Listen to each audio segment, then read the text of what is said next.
You're about to watch another exciting episode of the Dungeon Run, but did you know that you can actually be part of the adventure? Tune in live on Wednesday nights at 6 p.m. Pacific time, and you can make your voice heard and help determine the fate of our adventurers. Hope to see you there.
Greetings and welcome to The Dungeon Run, a live tabletop role-playing game where your interactions help tell the tale. I am Lord Ereban, the Keeper of Secrets, and I have brought these adventurers together and set them on an epic quest to decide the fate of the world. When they found my amulet, it gave them the key to unlock the mysteries of Ayn and allowed them to communicate with you, the Watchers of the Time Stream. Now you have the power to help or hinder them as you see fit. If this is your first episode, fear not.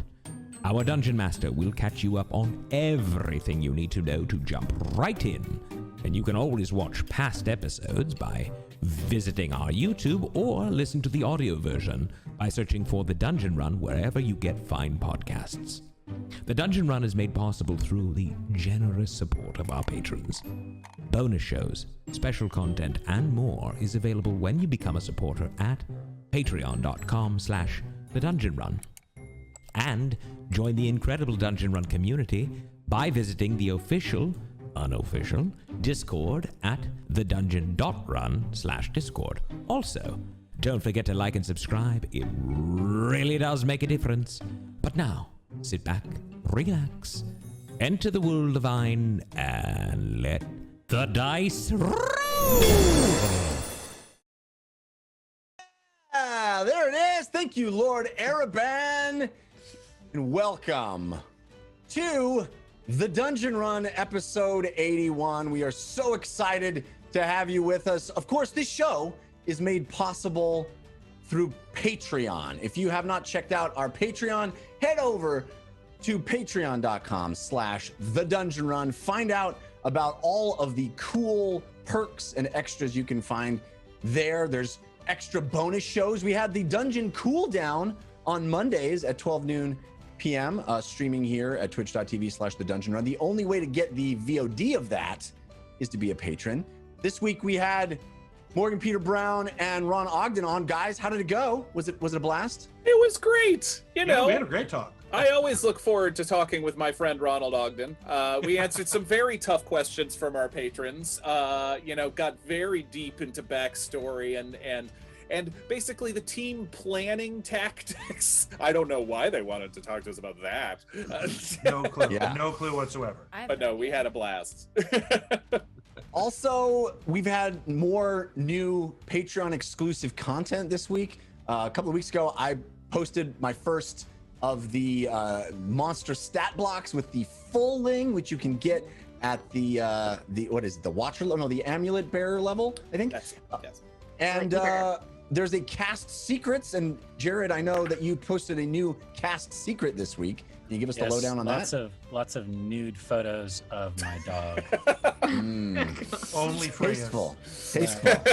No, I put up a couple poems, links to where they were in the show, some kind of thought process behind how those poems came about.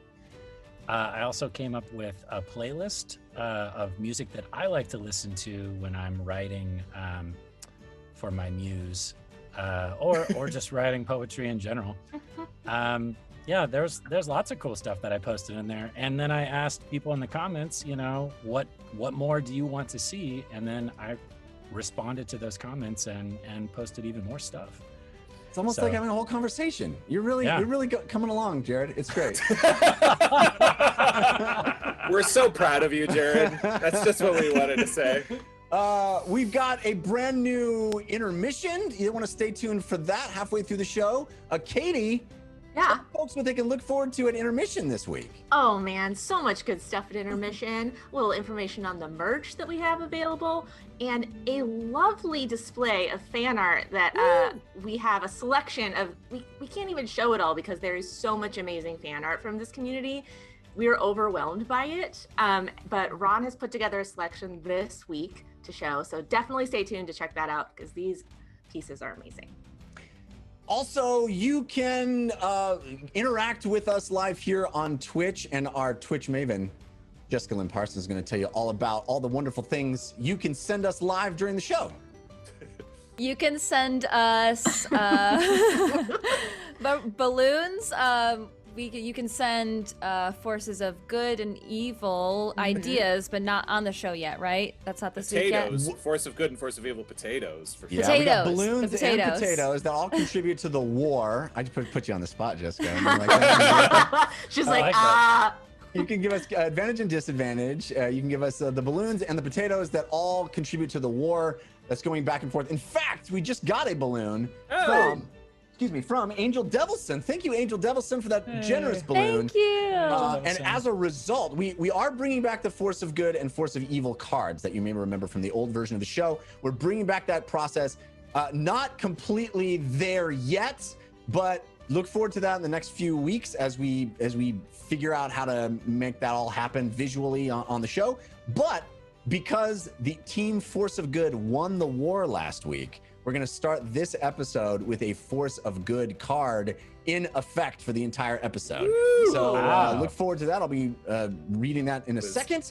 Gamershare pulled that one out at the last second, if memory serves. Yeah, she did. It was also, we have no idea what this card is. None at all. None.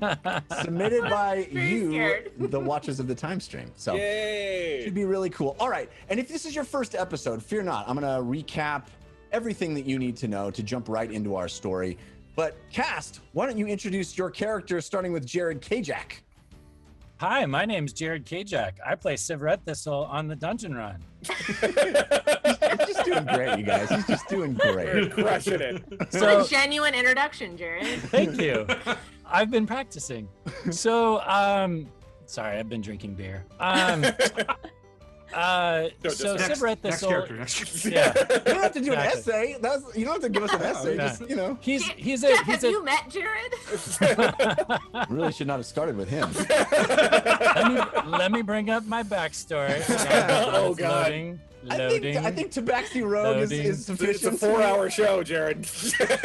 He's a Tabaxi rogue that happened to dabble into a little bit of fighter, and he likes to, you know, write some love poetry from time to time. He's got a cute little pet named Mr. Whispers. We're actually in his hometown right now of Allswatch to give you a little bit of backstory if you haven't, if you're not all caught up. Hopefully you get caught up. Yeah, that's Civ. In a nutshell. He likes to stab. He likes to steal. I can keep going. This was a bad idea, you guys. I know you're putting us on the spot. We're like, idea. what? Just tell me the name of your character. That's all I care about. Okay, so you just want the name of my character. You don't want my whole backstory. This is why we don't skip rehearsals. Hello, my name is Jessica Lynn Parsons, and I play Fahima Tig. She is a conjuration wizard who primarily casts with fire, but she has recently started to dabble in blood magic. And she has a pet familiar, a baby phoenix named Meep, who has recently been turned into egg form once again. She reincarnates every time she gets shot down and killed, which happens more frequently than I would like. And I also have a physical representation of Meep today. Yay! A new puppy. He's gonna be in my lap Secret the whole weapons. day because I just got him and he's so sweet and he needs a mama. At least you won't be distracted. What's his name, Jessica? His name is Ollie and he's 3 months old.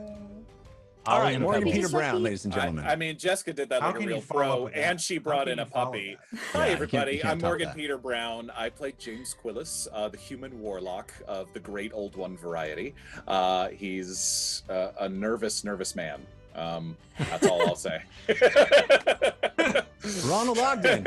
You're not going to talk about all the dark stuff he gets into and how he mean, makes a lot of questionable choices it's a based on his secret. pact. Yep. That's all. That all sounds right We're too. just going to leave that? Okay. He apparently gets judged by his Constantly other party. complaining about lack of spell slots. Oh, that too. You guys are just trying to stall because you think you're in over your head in Oldswatch right now. It's true. What? Correct. Isn't that the name of this Maybe. episode? Shots In over your fired. head in Together. Oldspotch? I don't have a puppy. I'm sorry. I have a puppy, but she's in the other room. Hi, my name's Ron Ogden. I play the Orc Palabarian, Bar Paladin. Still sounds like a kind of soap. Barbarian Palabarbadin. Paladin. Orc named Uggo Raid Fist. Uggo's a hard-headed orc. All right. Yeah, that's about it. He's a lover. He's a lover and a fighter. fighter, Yeah. and sometimes he gets them confused. Wow, And that's the certainly- perfect tag for Uggo. Certainly not least, but last. Katie Michaels. Hi, I'm Katie Michaels. I play Lily Dumblestuck, a beach gnome bard. I like to sing songs, learn a little bit about how to use a crossbow. Stay tuned, you'll find out about all of us. All right, so we've got a couple of updates. Fail Waffle via Success Pancake just bought a balloon, really cool, and we got a new potato from Lily Dumblestuck fan, countered by a yam from Chef Scott 68. So the war, Oh my goodness. very, very even at this point. Thank you, We Lily shall Dumblestuck see. fan. Thank you, Chef Scott. All right, That hype I'm your train just unlocked a DM, bunch Jeff of Kanata, emails, too. and I'm going to catch you up on everything you need to know to jump right in. Here we go. It started as a simple dungeon run, but it has become a heist that has turned into a rescue mission. Fahima Tig is captured, and the rest of the Heroes of Bingle are fighting hideous creatures in a sewer beneath the mansions of Olsvach. This is not the first time the team has found themselves split up and reeling, battling overwhelming odds. Ever since they retrieved the Secret Keeper's amulet from an abandoned dragon's lair, these 5 adventurers have been tested, both by the amulet's chaos magic and the ramifications of what it has revealed. For the Secret Keeper's amulet allows you, the Watchers of the Time Stream, to breach their world, to help or challenge them with your forces of good and evil. But it is also a key, a connection to a forgotten time. 300 years ago, the world of Ain was torn asunder by a war it does not remember. The prosperity and progress of the Ariat Age that preceded it was wiped away. At the conclusion of that war, steps were taken to ensure nothing like it would ever happen again. Using incredible motes of power, Ain's greatest champions were transformed into mighty 100-foot-tall titans, known as the Wardens. Each was infused with a different elemental energy and tasked with protecting the realms. To do so, they had to give up everything, their lives, their families, even their very identities. Only a few memories remained hidden inside their subconscious, memories that are the only link back to the Ariat Age, memories that can only be unlocked by those who hold the Secret Keeper's amulet. And so, with the amulet in their possession, the Heroes of Bingle began to seek out the Wardens. But their quest was not easy. A powerful cabal, led by the mysterious Ashen Mage, had captured the Wardens one by one and trapped them in dangerous locations throughout Ain. A floating tower in the clouds, an enormous tunnel at the bottom of the ocean, and the blistering heart of a volcano. At each site, the heroes were pushed to their limits, fighting the Ashen Mage's accomplices to free the Wardens. At the top of the volcano, they met the Ashen Mage herself and were witness to her terrifying plan. Allied with the dragons, the Ashen Mage had been building a massive undead army, cobbled together from the bits and pieces of disinterred cadavers. She had been working with a figure from Civ's past, his first love, a skilled thief named Vic. Vic knew the Ashen Mage was far more powerful than the Heroes of Bingle, and she wanted to protect Civ. She lobbied the Ashen Mage to make a place for Civ, to bring him into the Cabal. The Ashen Mage had other ideas. She wanted Fahima, and not Civ, to join her side. The Ashen Mage gave Fahima an ultimatum: become her apprentice or watch her friends die. So Fahima walked through the portal beside the Ashen Mage, leaving the Heroes of Bingle behind. Seeing this, Vic was enraged. She lashed out, striking an ornate urn held by the Ashen Mage. As it shattered, it unleashed a tremendous blast, which radiated across the continent. Vic was killed instantly, her body catapulted down the mountain. In her final words to Civ, she told him to seek out the grave of Nonezaron, the almighty Chrono Dragon. In the chaos, the heroes were able to escape, and Civ vowed to honor Vic's sacrifice by burying her in their hometown, the bisected city of Ulsfach. But Fahima was still trapped in the Ashen Mage's underground lair. For days and weeks, she studied strange and disturbing new spells under the tutelage of the powerful wizard. Eventually, she was pushed too far. When the Ashen Mage demanded a grim demonstration of her loyalty, Fahima fled, escaping the compound by using the Ashen Mage's own spells against her. Reunited, the team journeyed to Ulsfach to bury Vic. They arrived to find the city much as it was when Civ grew up there, with one notable exception. It was still separated into two sections by a giant wall called the Palisade. The low Strana, where Civ was raised, was still crime-ridden and poor, with the high Strana above it still wealthy and opulent. The ruling crime lords, called the Vetch, still maintained their grip on the city. But for the first time, a low Strana gangster had been allowed ascendance into high Strana. The ringleader of Civ's old gang, the Vermin, had been promoted to Pochti Vetch and was living in a newly built mansion in High Strana. This man, known only as the Cheesemonger, had done the impossible. The rest of the Vermin were stunned, and Civ's old friend Curso had been trying to figure out how it had happened. He believed the Cheesemonger had met with the Ashen Mage and made a deal to send Vic into her service in exchange for something very powerful. Something that would cause the Vetch to break their own rules and make the Cheesemonger Pochti Vetch. Curso wanted to find this powerful item and steal it, but he knew such a plan would be too risky for the Vermin to attempt themselves. He asked the Heroes of Bingle to attempt a heist inside the Cheesemonger's mansion. Assuming new identities, the team snuck over the palisade and entered High Strana to gather information about the mansion. They found one of the Cheesemonger's guards drunk inside a bar and knocked him out, copying a perplexing schedule from his pocket.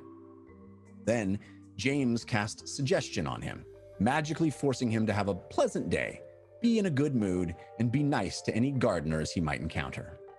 The next morning, the team visited a neighboring mansion, disguised as gardeners. They found the entrance to an underground sewer system, said to be connected to a reservoir on the Cheesemonger's property. Strange sounds had been heard from the sewer, and an attendant named Blevin had gone missing inside. But before they could go underneath to investigate, Fahima cast invisibility on her baby phoenix companion, Meep, and sent her over the perimeter wall to scout the Cheesemonger's estate. Unfortunately, the Cheesemonger's guard mages were casting sea invisibility on a loop and caught sight of Meep flying too close. A magic missile barrage brought her down, delivering enough damage to revert her back to her egg form. Fahima was distraught. To save her familiar, she polymorphed herself into a vulture and flew in to retrieve the egg. But the guards were ready. A couple of sword attacks were enough to knock Fahima out of her vulture form. Clamped into shackles and a magic dampening collar, Fahima was hauled into a storage room. Moments later, she was face to face with the Cheesemonger himself. Desperate and vulnerable, Fahima attempted a perilous bluff. She told the Cheesemonger that she was, in fact, the Ashen Mage's apprentice, sent by the wizard to check up on him. As he left the room, he told her he'd be contacting the Ashen Mage to verify her claim. Meanwhile, the rest of the team sloshed through the slime and muck of the sewer. Though they tried to progress undetected, Ugo's unfriendly roll caused him to fall into the sewage, triggering an attack from the hideous creatures lurking there. As we ended last week, Fahima remained trapped inside the Cheesemonger's mansion as the team got their first glimpse at a writhing swarm of worms animating the corpse of Blevin the attendant. And that's where we'll pick up this week. Writhing swarm of worms. Indeed, indeed. Listen, Jeff makes it a point to choose the most disgusting words for something. Jeff, you make it sound like this isn't all part of our master plan. Like that's that you left like out that this is Fahima going getting exactly caught. That as was we thought. all part of the plan. Yeah, 100%. yeah. No, it's going like clockwork, just like you guys drew it up. See, what you don't realize, Jeff, is you're the con, bro. Oh. You're the con. If you can't spot the mark at I'm the the mark. table, Yeah. you are the mark. To your left, to your right. Exactly. Okay, so we are separated. The group is separated. Fahima is not in contact with the rest of the group, and we're going to pick up this week with the rest of the Heroes of Bingle, which means, Jessica, Hey. I need you to secret yourself away, and we will check in on you soon. But yes, remove Okay, your headphones off. headphones off. Don't look, Okay. don't watch. You don't know what's going on with the rest of the team. Don't so watch. you Okay. Won't be watching the rest of the team. All No right. metagaming. Bye. Oh my All God. right. See you soon. Bye, be Bye. safe. Hopefully we'll all be alive when we reunite. All right. You guys have been through this before, not having Fahima on the team. It's old hat now. It's old hat. All right. So let us jump back into our fight. We kind of left in the middle of the fight. A new entrant had just joined the fray. So we can head over back to our map room and pick up our fight right where we left off. The last thing that had happened is that Civ had killed a what I like to call a cesspool croc, cesspool crocodile that had come out of the water, Gross. and then made a break for what he determined to be the exit. He saw a ladder at the back of the sewer, and he made a break for it. As he passed that north-south walkway there, he saw a new creature enter the fight. This is this swarming, swirling mass of worms that are popping out of eye sockets and out of the mouth of this animated body. A clothing that is full of grime and gunk, all of the dirt and sewage that's found down here rubbed off and soiled this garment. But you can even tell, Civ, from this distance, that it looks to be the same kind of garment you saw the other workers wearing at the Gerstbale mansion. Oh, so it's not a guard. It's just a worker. Yes, it is an attendant. They just sent a random attendant down into the demon-infested sewers. Well, they didn't Wow. know it was demon infested. They thought it was that they needed to be repaired. Right. You saw. Remember when you got to the hole? You saw like Welcome to toolbox. Oxlodge. Yeah, they sent the plumber. Yeah. They sent you the don't plumber send down. you don't send your highest monster Come fighter on. down there. Come on. Yeah. This poor guy. All right, so he enters the fray. Civ has just ended his turn, which means this creature is going to rush at you and slosh around here right through the water, splash, splash down right on top of you. This fetid attendant, as I'm calling it. And we'll make multi-attack at you with an attack I like to call Squish Fist. So a couple of Squish Fist attacks. No. And Jeff, I demand an ability called Moist Hoist. all right, I have advantage from Poomonkey, countered by Hadrian X on the first, and advantage from Poomonkey on the second. So the first is a 17, and the That second hits. is 16. That does not hit. All right, so only one of them hits. That will be... you need to roll me a dexterity saving throw, please. You have advantage from Mom of Goblins. Thank you, Mom of Goblins. Those. Yeah, 24. Okay, so you save. So you take 12 points of bludgeoning damage. Oh, Okay, But you avoid- uncanny dodge that. This mass, this arm extends at you with this mass of worms sticking out. It's like a sleeve with just roiling worms that are squirming and writhing at the end of it, and it comes and slaps you. And it tries to kind of dig under your skin, but you manage to squirm away, saving with your dexterity, you manage to squirm away just as the worms try to poke under your skin and give you even more damage. So you only take 12 points of bludgeoning. And then it is our Sewer Claw's turn. There is still a Sewer Claw alive. I think it is going to... The croc is dead, thank God. The croc is dead. Long live the croc. Croc is croaked. 5, 10, 15, 20, 25. We'll go here and attack Uggo. With... it can move. If it moves at least 15... Oh, no, it has to be straight line. Well, let's see if we can get there in a straight line. You can pounce. Yeah, you can go there from a straight line. So it's going to pounce, which you'll probably be able to save because it is a strength saving throw that you need to roll. Uggo, you have advantage from Dondo Charisma, but it is countered by Don't Hate Fahima. And what is the roll? Strength saving throw, please. Dondo Charisma is definitely one of my favorite names I've seen. Yeah, I have straight rolls, so I will do that. Ooh, that's high. That is a 27 on the first and a 19 on the second. 27 beats me. Yeah. And my 23 on the first one. Oh no, your strength was you rolled the strength saving throw. Strength saving throw was 23. That was just for the pounce. Okay, so then that hits, yeah, for sure. Yeah.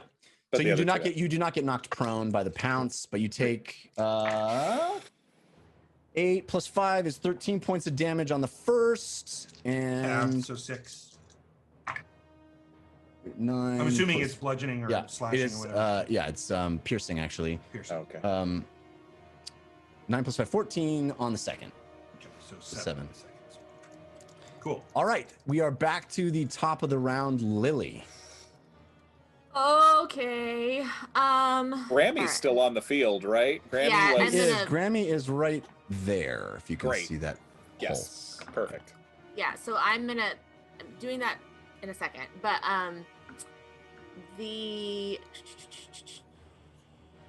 okay, so I'm going to cast Shatter right behind the worm man. Yeah. Behind, so it does not hit Civ. Okay. I'm just gonna cast it at level 2 to see how it works on that ding dong. It needs a con save, is that right? Yes. All right. Straight roll for me. That is only an 11. Only an 11. That does not save. So you Get it. Get it. This damage. All of it. That's not a D8. I'm trying to cheat over here. Don't tell her you're trying to cheat. 7. 5. 4, 7, 5. 16. 16. Yeah, that's it. And then, so you take 16 damage, and then I'm observing to see how that affects it. Yes, so you detonate this sound bomb, this resonant pulse of sound Again, waves. I'll say sorry because we are in a tunnel. So. Yeah, you hear it go and rattling. You can imagine the poor Timofey at the top, hearing the ground rumble. These two shatters that you've cast, but you see it impact the back of this fetid attendant, this mass of worms, and you see them almost spew out. There's pieces of them separating and falling. There's individual worms coming off. You see it squirm and writhe as this undulating mass underneath clothing is sort of being pressed and moved and shifted apart. It has definitely taken some damage from that. Okie doke. Great. And then I will move Grammy Dumblestuck over to Uggo. I think I can make it to Uggo. All right, so you can ping if you hold down your left mouse button on it. You can ping where you want it to be. There you go. Cool. Great. All right, so that completes your turn. You'd also remember last episode. You'd also loaded your crossbow, just so you're aware. It is loaded at the moment. Okay, So that brings us to Aim Uggo's is dubious still, so being careful. You're great. All right, Uggo, you're up, and then James, and then Civ. Right. Okay, so I'm going to throw a crustacean hammer at the worm worm thing. Okay. Worm man. You've got That a is, claws right on top of you though. Yeah, bro. oh, That I would be know, a I ranged know. attack. A ranged attack with a person It's a within 5 disadvantage. feet. Yeah. It's a disadvantage. Yep, Exactly. for sure. It's a strategic decision. You do have advantage from Hadrian X though, so that is countered, perfect. offset. Also, Thank you, Uggo, Hadrian X. you take 6 points of healing Thank you. at the top of your turn. Great.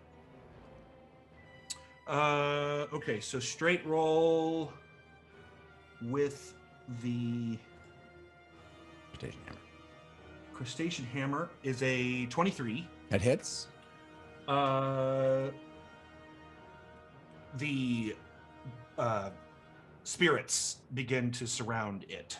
Okay. Ah, Your ancestral spirits. nice. Yep. I see what you're doing. Yep. He'll take 8 damage from the light hammer, Okay. and then the second swing will be maul to the claw, demon the in sewer front claw. of me. Yeah. Okay. Disadvantage on that one?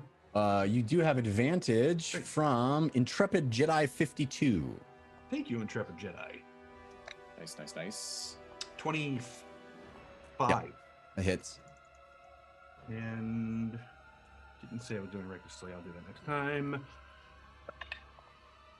Roll 2. Okay, so 7 plus 7, so 14 magical bludgeoning. All right. So you throw a hammer, goes boop, boop, boop, boop, boop, boop, hits the worm creature, this corpse with worms all through it. Pong! You see a bit of a flash of light energy as it smacks into that thing, and then you turn in one motion, grabbing your maul and swinging it around your head and smacking it into this thing. This beast with long, spindly claws that extend beyond 5 feet. They are extremely long. These splinters that come out of its fingertips. It takes the full brunt of your mauled shot right in its chin. Does that complete your turn? It does indeed complete my turn. All right, James, you're up. Then Civ. Oh, great. James is still pretty hurt, but this is not going well. Okay, so is it difficult terrain if I'm walking through the water? Yes. Okay, so I will use my 10 feet to come 10 feet down. I can move myself. That's right. I'm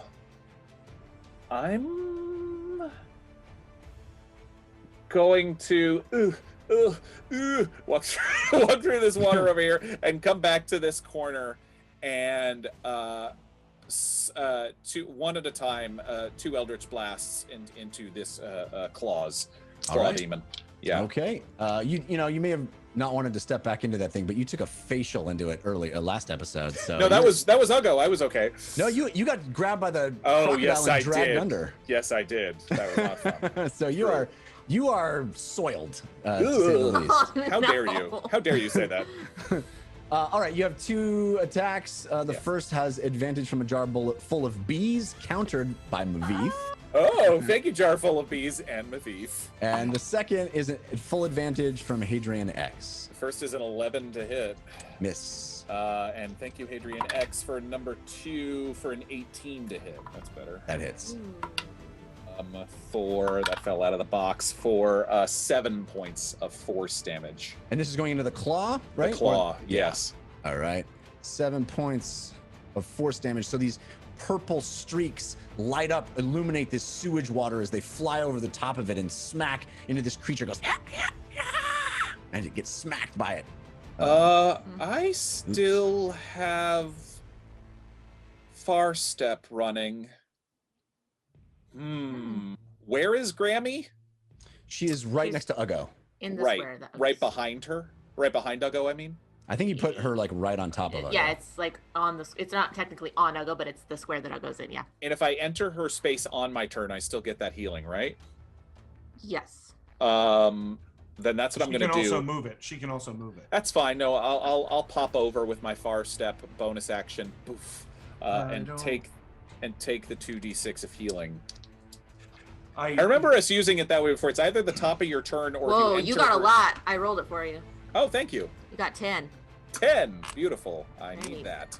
Grammy's fortune bestowed upon you. Thank you, Grammy. Yeah, I'll double check Healing Spirit, but I know we've done it that way in the past where it's you either walk through her or if you're next to her on the top of the turn.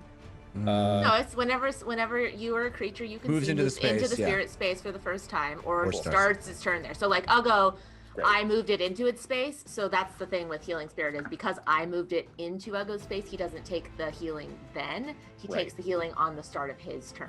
Right, that Because makes there's sense. like potentially he can get pushed out and then it wouldn't count.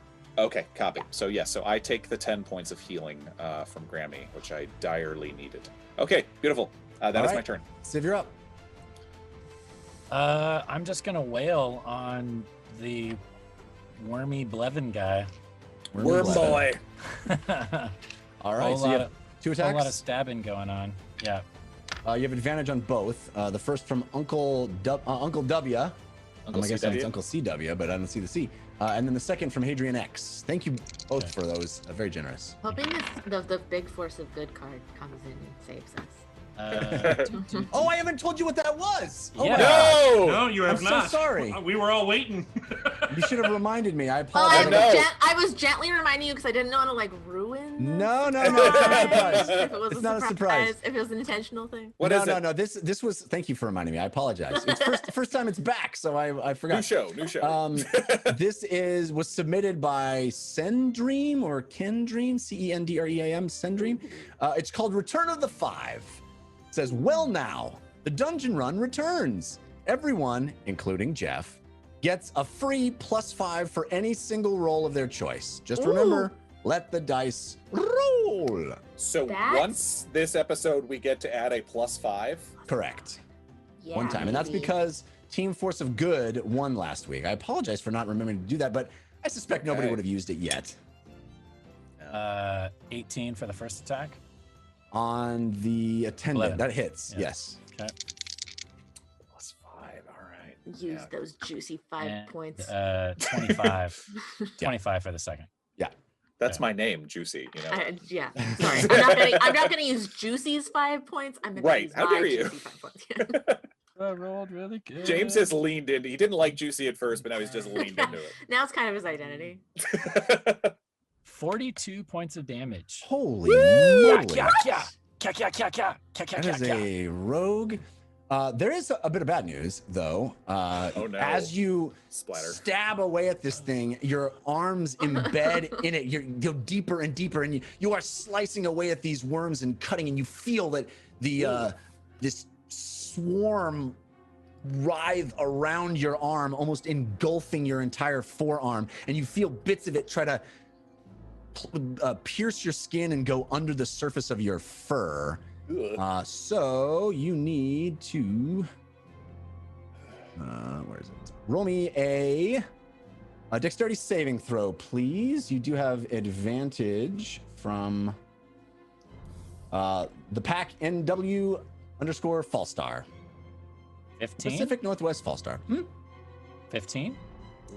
15 meter beat. Yeah, it does it. Oof. Oh. Nice. So you escape Yikes. any That was extra. tight. Actually, you take. You half? take. Oh no, Say it. You wanted to say it. it's not half. No, you don't take any. Oh. Okay. I mean, it just did that as Yeah. a reaction. That tracks. It's not a reaction. It's a feature. Like anytime you touch this thing, the worms touch your body and try to get underneath your skin. It's called Ah! worm infestation. Oh! But with a high enough dexterity saving throw, you can avoid the damage entirely, which you have done. I gotta do something about these demons. Oh It's my like But a, you- it's like a you have- leech, but goes under your skin. Yeah, it's like 1,000 leeches. Yeah! Yeah. So, Stop it! Jeff, I could use your help because for some reason it's not letting me move my dude. Can you just move me closer to the ladder going up? Sure. You want to go all the way there? Yeah. And he doesn't get to attack me because I attacked him. Disengaged. And that's my. Oh. No, I didn't disengage. That's just part of my swashbuckler stuff. Right. Right. So I'll just move to the bottom of the ladder. Actually, you know what? what is that? 5, 10, 15, 20? Yeah, I'll go 10 feet up the ladder too. All right, as you climb up the ladder, you reach the top and you see, or near the top, and you see above you what looks like one of those round circular like Teenage Mutant Ninja Turtles style sewer grate. Yeah, it's like a valve, it's it's not great, it's a valve that would open a hatch. Sorry, that's what I meant. Yeah. Or like a submarine, hatch. Exactly. Yeah. Got it. Or like season 2 of Lost. Yeah. Exactly. All right, so that completes your turn. Yes. All right. It does not like you, but it is actually going to 5, 10, 15, 20, 25, 30. Oh no. What did I do? I'm just going to come over here. No. And it is going to do something called spew worms. Ew, I hate Absolutely all not. the spells. This is bad. 15-foot cone. Oh, So no. I don't think I can get. I don't A think I can 15-foot get. cone of worms? Yep. I think I I might don't get all think I three can of get us. Lily. Can I get Lily 510? I think I can Yeah. get Lily. Yeah. Oh no. Lily doesn't want to be involved. Lily All right, says so no, everybody thank you. needs to roll me a dexterity saving throw. James, you have advantage from we already got that one. You have advantage from Drew Bonner Music. Thank you. Ugo, you have advantage from the pack NW Fallstar, countered by Alpha 2789. It's a 15-foot cone? Yeah. Well, it would miss one of us then. Are you sure? Either her or me. Yeah, 15 Is there a feet way place I can stand? Yeah, you're right. I can't Yeah. get. Yeah, that's 15 Oh, feet right okay. there, right? Right. Well, that's that. Yeah, 15. I think of a cone is it first square, then 2, then 3. Right.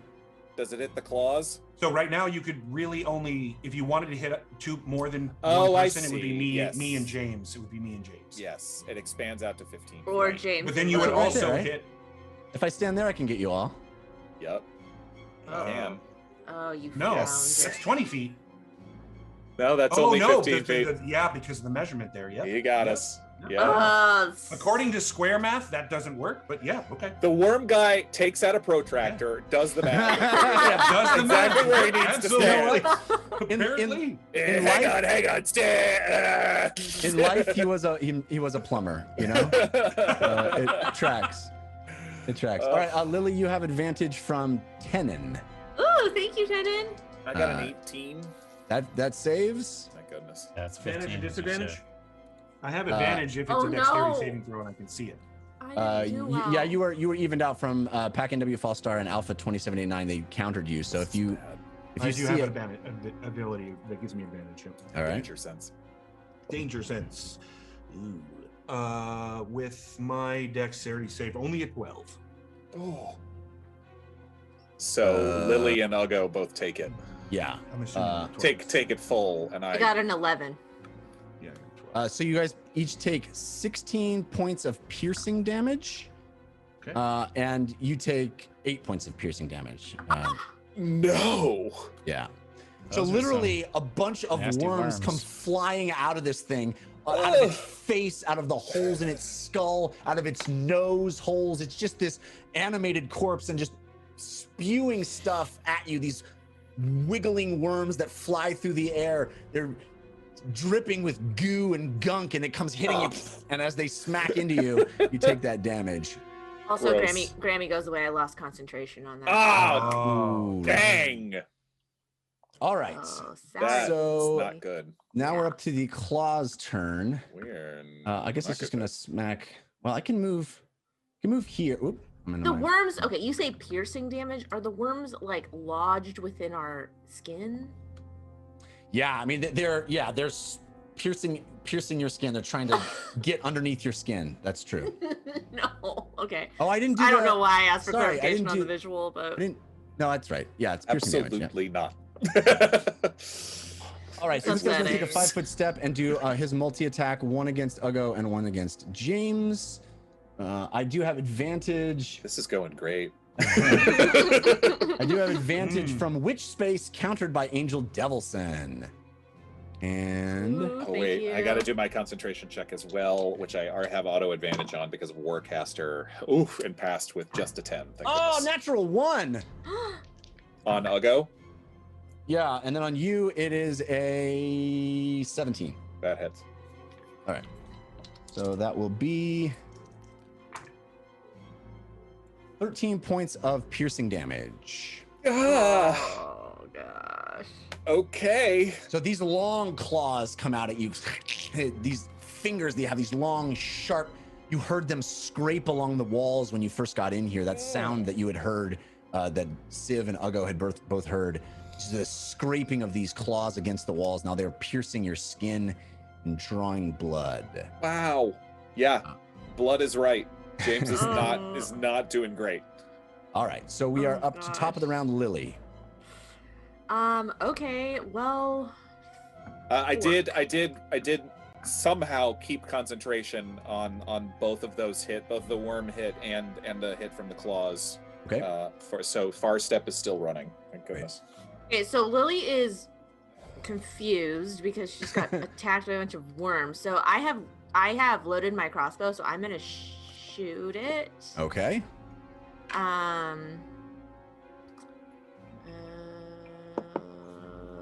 So I roll. Do I have advantage? Oh, I'm sorry. Yes, you have advantage from Oki KP. Oh, okay. Thank you, Oki KP. You saved me. Okay, so Which are you shooting? Which one? I'm sorry, the worm spewer. Yeah. Worm spewer, Mr. Yeah. Blevin, the fetid Yeah, attendant. the one that's not near anyone else that I could potentially hit. Yeah. Right. Unless I rolled really poorly, which could happen. So I got a 21 to hit, which I'm assuming That does. hits. Yep. Great. And then I'll roll my damage. Boink. Oh, and then 10 damage. So it's not 10, but All right. Not it's bad. pretty Not good bad. for a new crossbower. Good job. New to crossbowing. And then, oh, jeez. So the arrow soars across the length of this water, this sewage system, and slams, piercing the clothing that is really holding this thing together. And you see, as the arrow goes in, it tears open and worms spew out, falling, and some of them are torn apart by the head of the arrow. You see that it has actually caused damage. The density of the worms means that you actually do cause damage to this thing. Great. And then I am going to, as a bonus action, because I did not cast a spell yet, cast Healing Spirit again at 3rd level using my last 3rd level spell slot, sadly. Oh wow. And I will place it actually To the right of Uggo, maybe? Yeah, I think. Sorry, let me get onto the map there so I can show you. Don't heal the claw demon. Like right there. Did you see that? Yep, So yep, it's like right yeah. in between. Oh, yeah. Gotcha. Let me keep pinging so you make sure you see it. That's good. Yeah. Yeah. That's good. All right. Does that complete your turn? That's my turn. Okay. We're up to Uggo. Then James and Civ. Okay, Uggo's just gonna take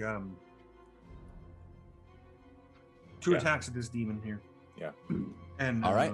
Your first is advantage from a jar full of bees, countered by Alpha 2789. And the second is full advantage from Hadrian X. All right, first attack is a 14. Miss. Second attack is close. 25. That hits. It is a fiend. If you It takes 17 magical bludgeoning. All right. Yeah, it is a fiend, but gotta this is hang the on to last thing something. Yep, this Nope, is the last thing. Yep. We got other things to do today somehow. All right, your first swing of the maul, it swings, whizzes right by its head. The second connects. You hear a crunch and a crack as it squeals in pain. James, your turn. Yeah. Okay. So Lily, how much healing do I take? 2d6 because I cast it. Oh, here, let me roll it for you. Thank you very much. 7. Okay, thank you. I will take that gladly. 7. Okay, so this demon is right nearby, but this worm thing is also over there. Okay, here's what I'm going to do. I don't like this claw demon. I think if I try to run away, it'll swipe at me again. So here, I see Civ having half climbed the ladder. I'm going to fast step 20 feet behind the worm demon, or the worm dude. Okay.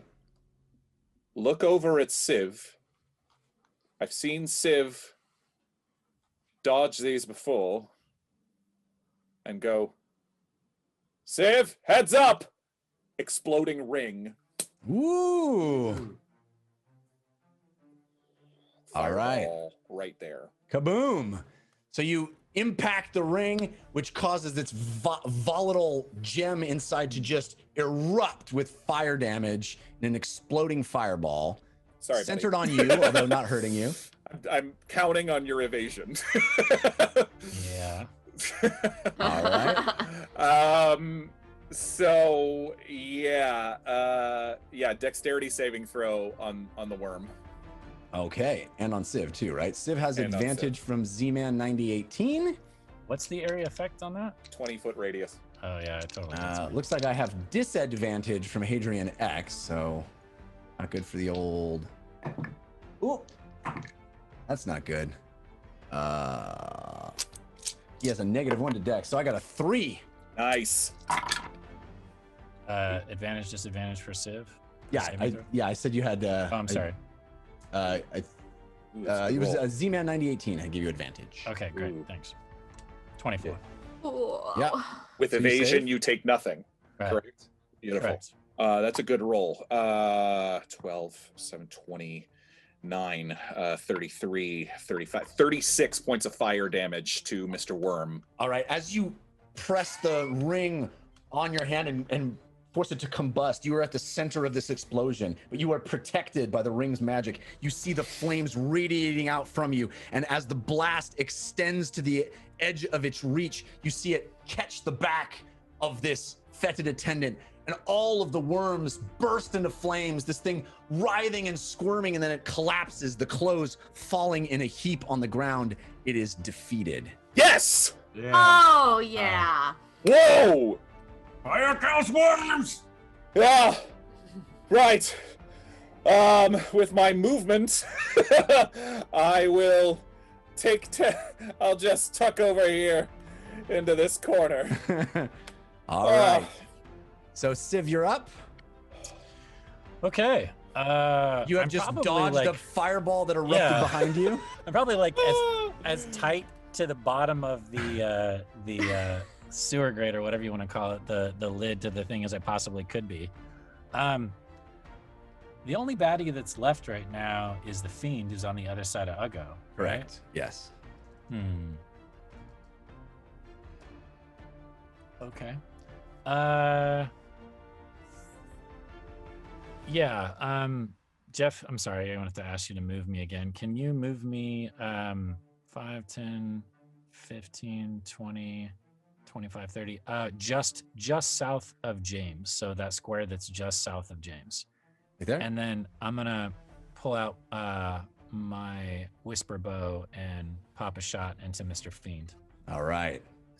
You should be able to move your character. It says that you have the ability to do that, but It's not letting me join Roll20, so I actually can't even open it. Okay. It's saying not authorized. oh, Which- you've been let go from the show. I forgot. Yeah, I was gonna. I was I like, forgot to fire Jared. We're doing like, am all I Katie firings this week? live. Yeah. Ooh, surprise, buddy. yeah, You have advantage on your attack from the this is Carson. my hometown.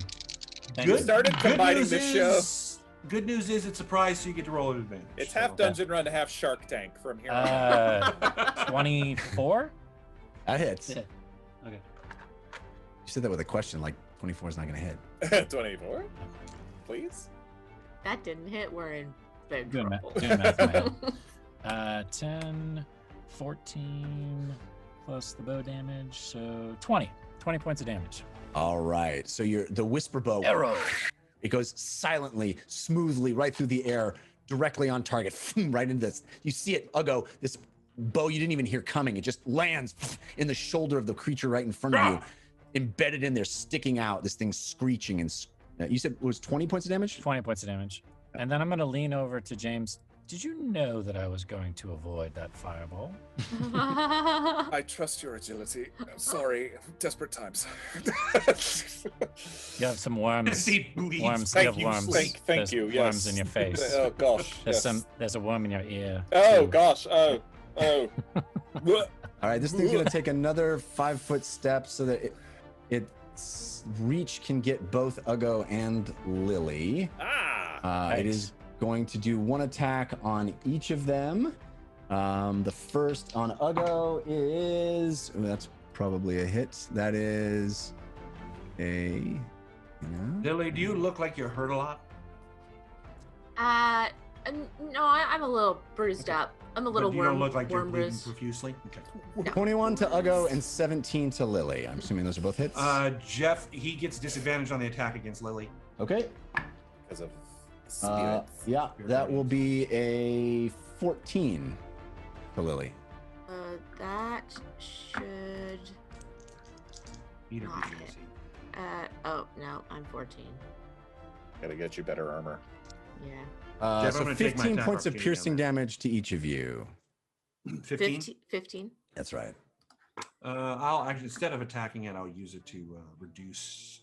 I'll use my opportunity, my reaction to reduce the damage on Lily.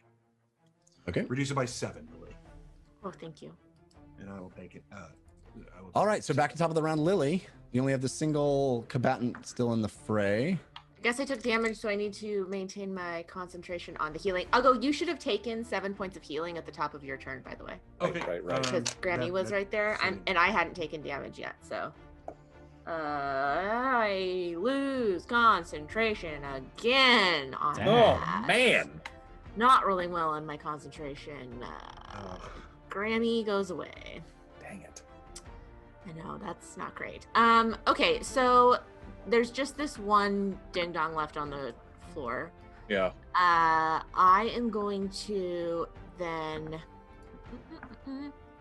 shatter his back. Okay. Careful. Level 2, and I'm gonna put it like right.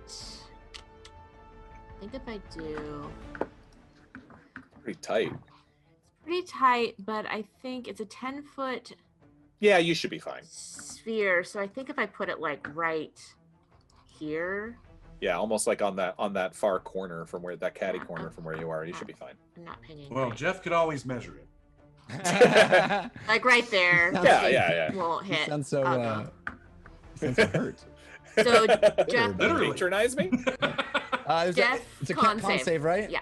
10, Please 10, feature. so I'm assuming it's a fail. Yes, yes, that is a yes. fail. Rolled a That is 10. fail. Ooh, okay. 8, 6, and 4. So 18 points of damage. Woo! Ooh. So there's another boom rumble as you see bits of stone and dust come from the ceiling. The third rumble, this You're place is making shaking. so much noise. Not a quiet fight. Not in the least. Fireballs shatter. Uggo screaming demon. Mm-hmm. All right, so we're up to Uggo's turn. Okay. Uggo is going to attack this thing twice. Yeah. Full force. He's very You have advantage from Whisper Josephine for the first and advantage from Marshapotamus on the second. Thank you, Ooh. both of you, for the advantage. Whisper Josephine and Marshall. We also got some Not balloons. 20 on the first one. I'm gonna go Yes. ahead and Uh-oh. I'm gonna go ahead and smite on that one. Smite it! Smite it up. I'm gonna Smite go- it. We also Smite got it, some smite it. balloons, some Team Finish Force it. of Good balloons from James Hamiltron, Angel Devilson, and Why That Play? Why That Play? Why that play? Oh, thank 25 on the second to hit. Yeah. Yeah, those both hit. you. Do it. All right, give me a second. Grab this dice. You're about Grab to these dice. you about to crit this bad boy? Crit him, yeah, crit him with a Crit this, smite, baby. and it's a So- fiend, so don't forget that extra D8. 11, Yeah. It's gonna explode. Explode. 11 plus 6. So 11 plus 6 plus 7. Now the D8s. 17, 23, 30, and even 30. And now the D8s. And those are also Oh my goodness, this is stressful. This is like our pre-fight, apparently, too. Yeah, it's just getting started. Do I roll double the 8s as well for the crit? I think so, right? Yeah, double dice. double this, double all Everything dice. dice. Everything That's- dice. Yeah. So at 11, that's the first 3. 41. 5. Another 11. Uh, That's the 52. That's the 52 points of damage. total. That's the first attack. Some bludgeoning, some radiant. My lord. 22 of its radiant. 22 of its My radiant. goodness. All right. Second attack is Jeez. 14 magical bludgeoning. All right, so your maul lights up with this glowing candlelight. You swing it over your head and you come down on this thing square in its face. It has got its claws extended, its mouth agape. It's got an arrow sticking out of its shoulder, and you come down square on the top of its head, crunching it, and you see it just collapse, squished like a bug from the weight of your two-handed maul, dead. Well done. Yes. All right, so with that, Can I all of you- casually hand a healing potion to James? I've got some. Thank you. Oh, Thank you. All right. No, I demand it's a violent handle. Shove it in his face. Ah! Shatter it across his head. Ah! He'll healed you. What do you want me? all right, so we can leave the map room. Oh my there are no goodness. more immediate threats in your vicinity. It does certainly smell still bad, and James, you are filthy. Ugo, you are filthy. Both of you dripping with this gunk, this ooze that smells awful. Are you we both able have- to like get the worms off of us? Like, Yeah, you can They're you can not- take a minute and pluck the Okay. worms out. When this creature was destroyed, you saw the worms sort of lose a lot of their animation, but yeah, Right. you can pluck They're- them off they're of your bigger. person. Is there anything? Is They're there wanna- anything Remove left? head. Yeah. Is there anything left of Blevins' body? There is his garments, and you see this like ooze and squish of dead worms around it, fried, burned worms around it. But there's his clothes are still there, burned. Must remove you know, head of demon. soot. Do it. Go. Mm. Ugo, you said these were. You said for sure these are demons. Yes. I mean, Yes. I can't imagine these are normal for the sewers of Olsvach. Yes, Vic? No. Yes, Siv. is everyone No. all right? Oh, I'm Yes, not great, to be I'm honest. all right. my James God. looks a little peaky. We got a superior healing potion. Yes, we did. We got a couple. And I'm going to take one. I have this one. No. I've got one. I've got one. I will use it. Jeff, there's nothing else of note in that general area, is there? Just north of us? You greater, can not go up there superior, sorry. and search it if you want. Jeff, I'm also drinking greater. Okay. 4D. It's 4d4 plus 4. While they're Okay. slamming potions, I just want to make sure there aren't more things that are going to jump out and try to kill us. That was All my right. thought process. Oh no.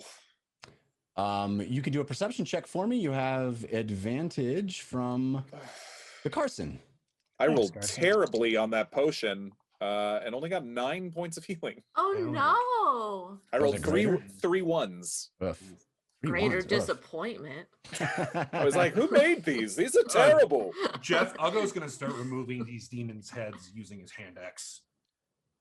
Okay. It says property of the Viscount on the side of the bottle. Oh no! No. All right, These so you're- healing potions taste like the liquor of the dead. You went to the ones that have the long spindly Yeah. claws. You're going Yep. hacking their head Yep. off. Yeah. Okay. It takes a minute. Roll me a survival check.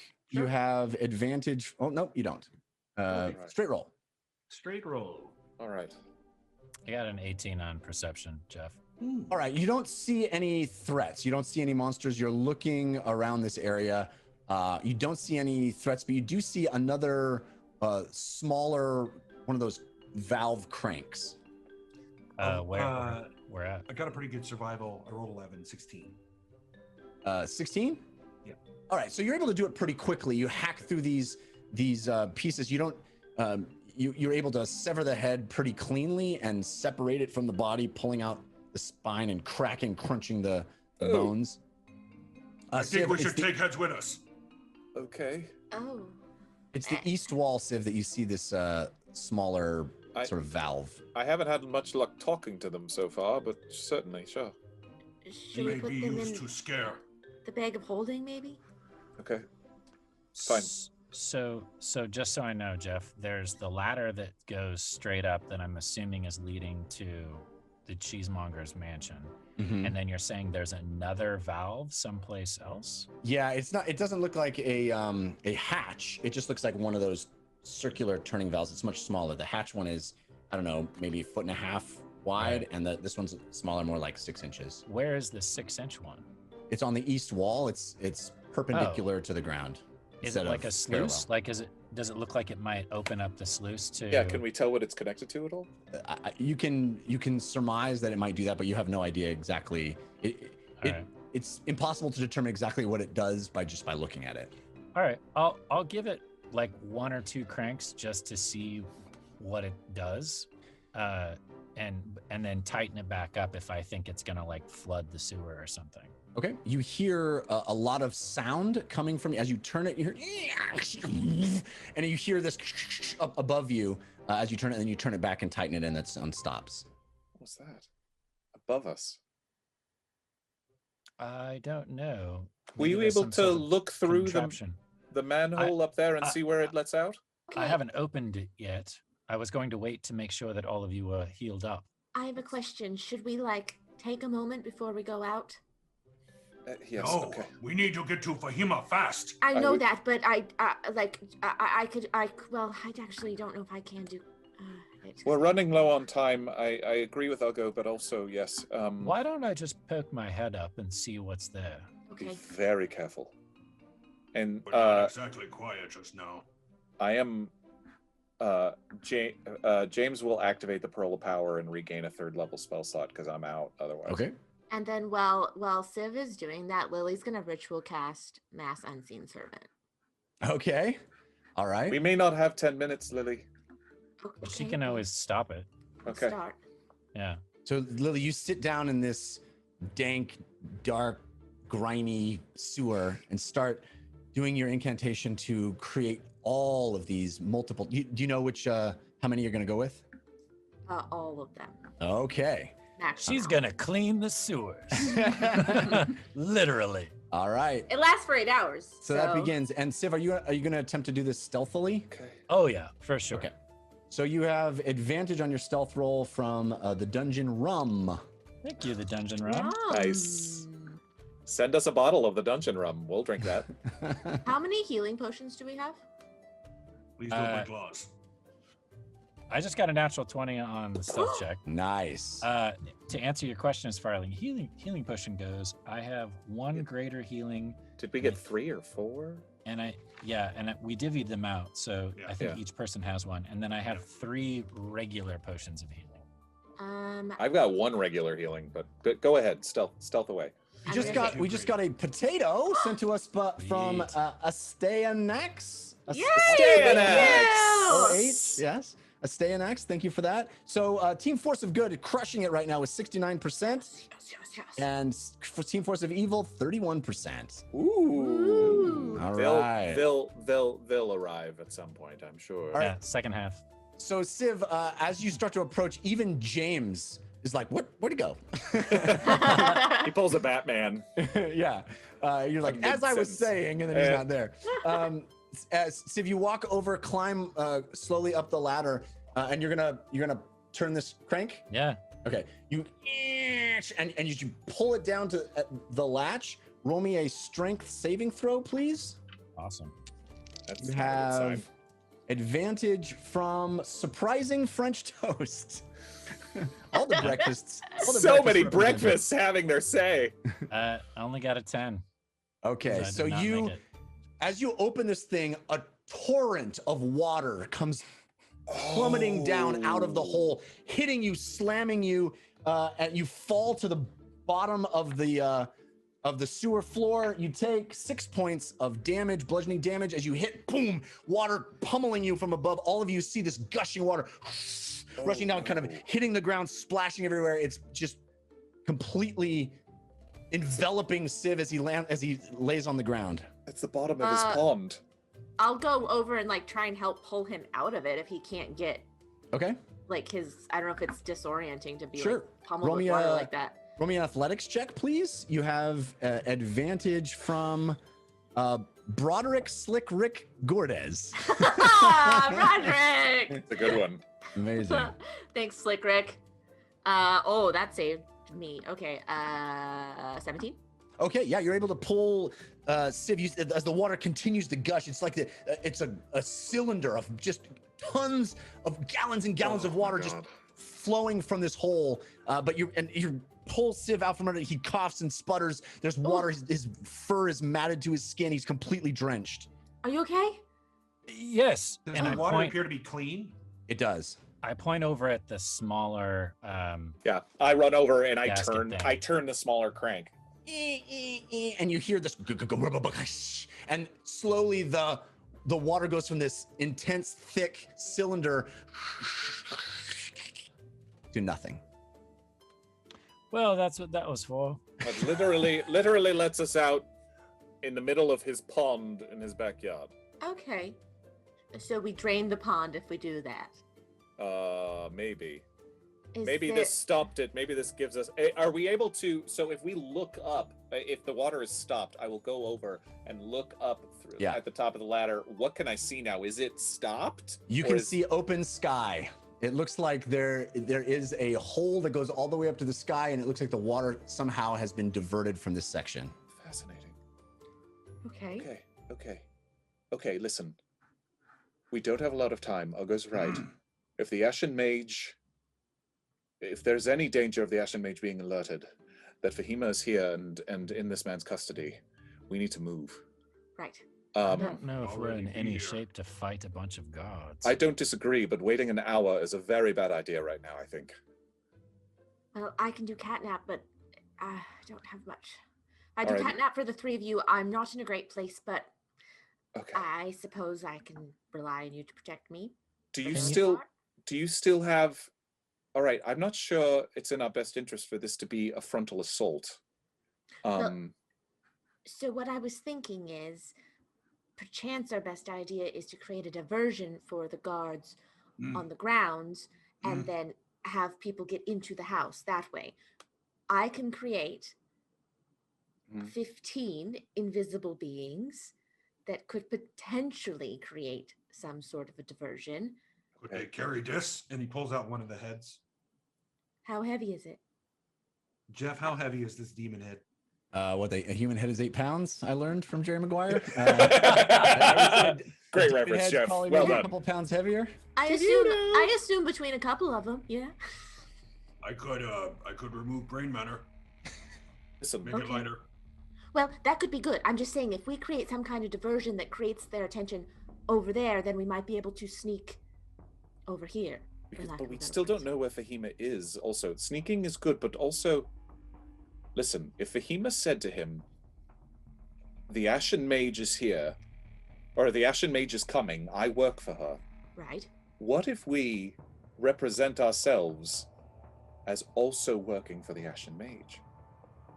On that note, we're gonna check in with Fahima. as we consider that option, we're gonna switch over and see what is happening with Fahima, who's been Jessica Lee Oh Parks my has been goodness. waiting. We have So- to take our headphones out? Yeah. You have to take your headphones out. Yes. Okay. You can text each other if you want to talk. But we are going to go over, we're going to enter the secret room where Fahima has been waiting patiently to take her side of this mansion rescue mission.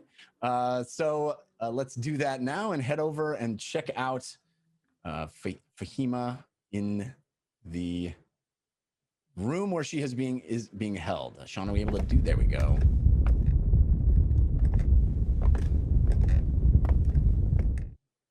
All right. Thank you for waiting patiently, Jessica. Can you hear me? You are back. Thank you for waiting Hi. patiently. Thank you. No worries. Okay, so you are still stuck in this room. There are a number of barrels and boxes in here. Your hands are behind you, clasped in shackles, in manacles. Your neck has a magic dampening piece of metal, a collar that has been slapped on your neck. and you are alone in this room. Okay. Nothing has changed since the last episode and now? Nothing has changed. You are alone in this room as far as you can tell. There are some things you tried to, I think you tried to do something in here, right? You tried to look for anything useful, but there didn't seem to be anything that was particularly useful. There's some. I tried to break for free with whatever was in there, but yeah, but there are some wood crates and things, but nothing that seems like it could break through metal shackles. Okay. I would like to listen at the door and see if I can see what's going on outside the room. All right, so you have, give me a perception check. You have advantage from Hadrian X, countered by Grim Fated. Ali, sit down. Sit down. Thank you. Perception. Oh, man. Bad dice. That is a 8. Yeah, you're not able to really hear anything through the door. There's some faint sounds of something, and it seems like the house has some activity in it, but that wouldn't be a surprise. You just can't make out anything specific that seems helpful. And there's no windows. Correct. I gotta try to break this neck thing. I'm gonna start, it's gonna be silly, but I'm gonna start trying to rattle this neck brace, like crack it against something, like slam it into something to try to see if there's any vulnerabilities in it. All right, so you're literally banging your own neck into the wall or something? Yeah. All right. Roll me a Constitution save. You have advantage from the pack NW False Star, countered by Grim Fated. Thank you to you both. I will be trying to cast Produce Flame as I do this to see if I can spark anything, if I'm kind of like cracking through this cuff. All right. Use a different die. Constitution check. Oh my god, so bad. That's a 10. Okay, so I mean, you hit once, hit twice. You're banging against, it's some kind of edge that you can find in the room, some kind of wall or something. You haven't been able to touch the arcane weave. This thing is blocking, impeding your ability to cast spells. And you're barely holding on to consciousness. You're hitting your head so hard. You're knocking. It's like it is hurting you at this point, but it doesn't seem to be causing any damage to this metal band around your neck. Nope, I think you muted yourself. Am I back? Yeah, you hit yourself so hard that you muted. Sorry, I think it was handling this wriggling puppy. I was just gonna say I had an entire week to think about this, and I don't know what to do other than. I mean, you can just hold on and hope to get rescued. Yeah, I guess I'll keep making checks at the door to see what's going on, because the last thing that was said to me was the Cheesemonger was gonna go call the Ashen Mage and see if I'm legit. So yeah. I think I want to be aware of that. All right, so you're just listening at the door. You're not. I mean, you've been making some noise in there, but just kind of dull thumps on your own neck. But you're just listening at the door, hoping to hear someone approach. I'll give it one more listen before I do anything that would be dangerous. All right, so you have you mean another perception check. You have advantage from Gorgonzilla. Ah, thank you, Gorgonzilla. Okay, that's much better. 19. 19. Okay, so this time as you press your ear, you get really calm and really still, and you focus and you listen, and you hear it seems like right on the other side of this door, on the other side of this wall, the faint sound of whistling. A jaunty little tune. Do I recognize the tune? Roll me a history check. You have advantage from Drew from IT. Thank you, Drew from IT. History. Oh, I rolled very bad. Luckily, my history is pretty good. 16. You don't recognize it. You don't recognize it. But it does seem like a happy song, which is a strange kind of dissonant thing to hear in this situation. You wouldn't anticipate hearing like. And not like the cheesemonger would be doing this whistling. Yeah, I mean I have no idea if you would think that or not. But it is not. It doesn't seem to be moving. It just seems to be sort of right outside your door. Okay. Fahima is going to kind of square her shoulders and say, "Hello, hello. Is anybody there?" You hear the whistling stop. You hear the whistling stop. Can anybody get me a glass of water? Quite uncomfortable in here. Hello, hello. And then you hear from the door lock, and the door opens. And standing there in the doorway, with a big smile on his face, is Vladiflin, the guard from the bar. And he looks at you. Oh my god. He seems to be so happy.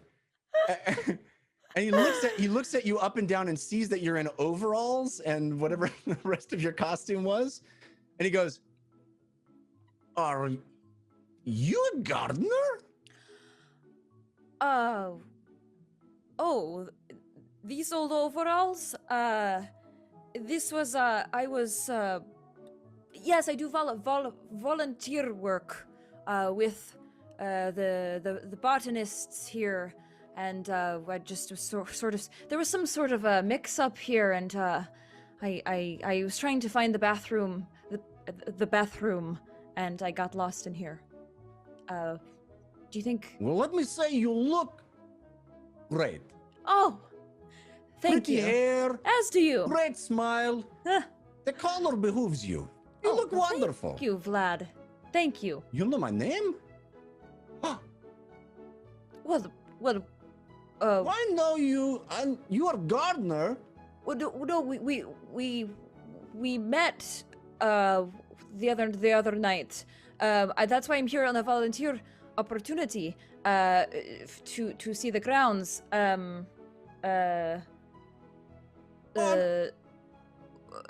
So I'm here gardening. I am protecting you in the room.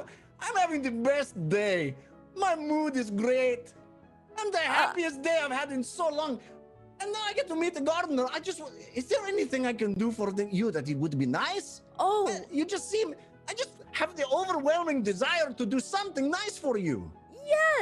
yes, indeed. There is something nice you could do for me. Do you happen to know how to undo this cuff that's on me? It's a bit tight. And perhaps. Are you prisoner? You're a prisoner. I'm guarding. But Oh, you're no, a gardener. no. I'm supposed to be nice to gardener. Oh, no. I am supposed to be nice to gardener, but I'm supposed to guard prisoner. I'm confused. Vlad, it was a mix-up. Because I'm wearing the overalls. The prisoner had the same overalls as me. It happens all the time. I've got one of those faces. You see him. Roll me a deception check. You have advantage from Adrian X. Thank you. Oh, by the way, I think you were not on when I neglected to read the Force of Good that is in this episode. Oh, yeah. You guys all get the benefit of because Team Force of Good won last week.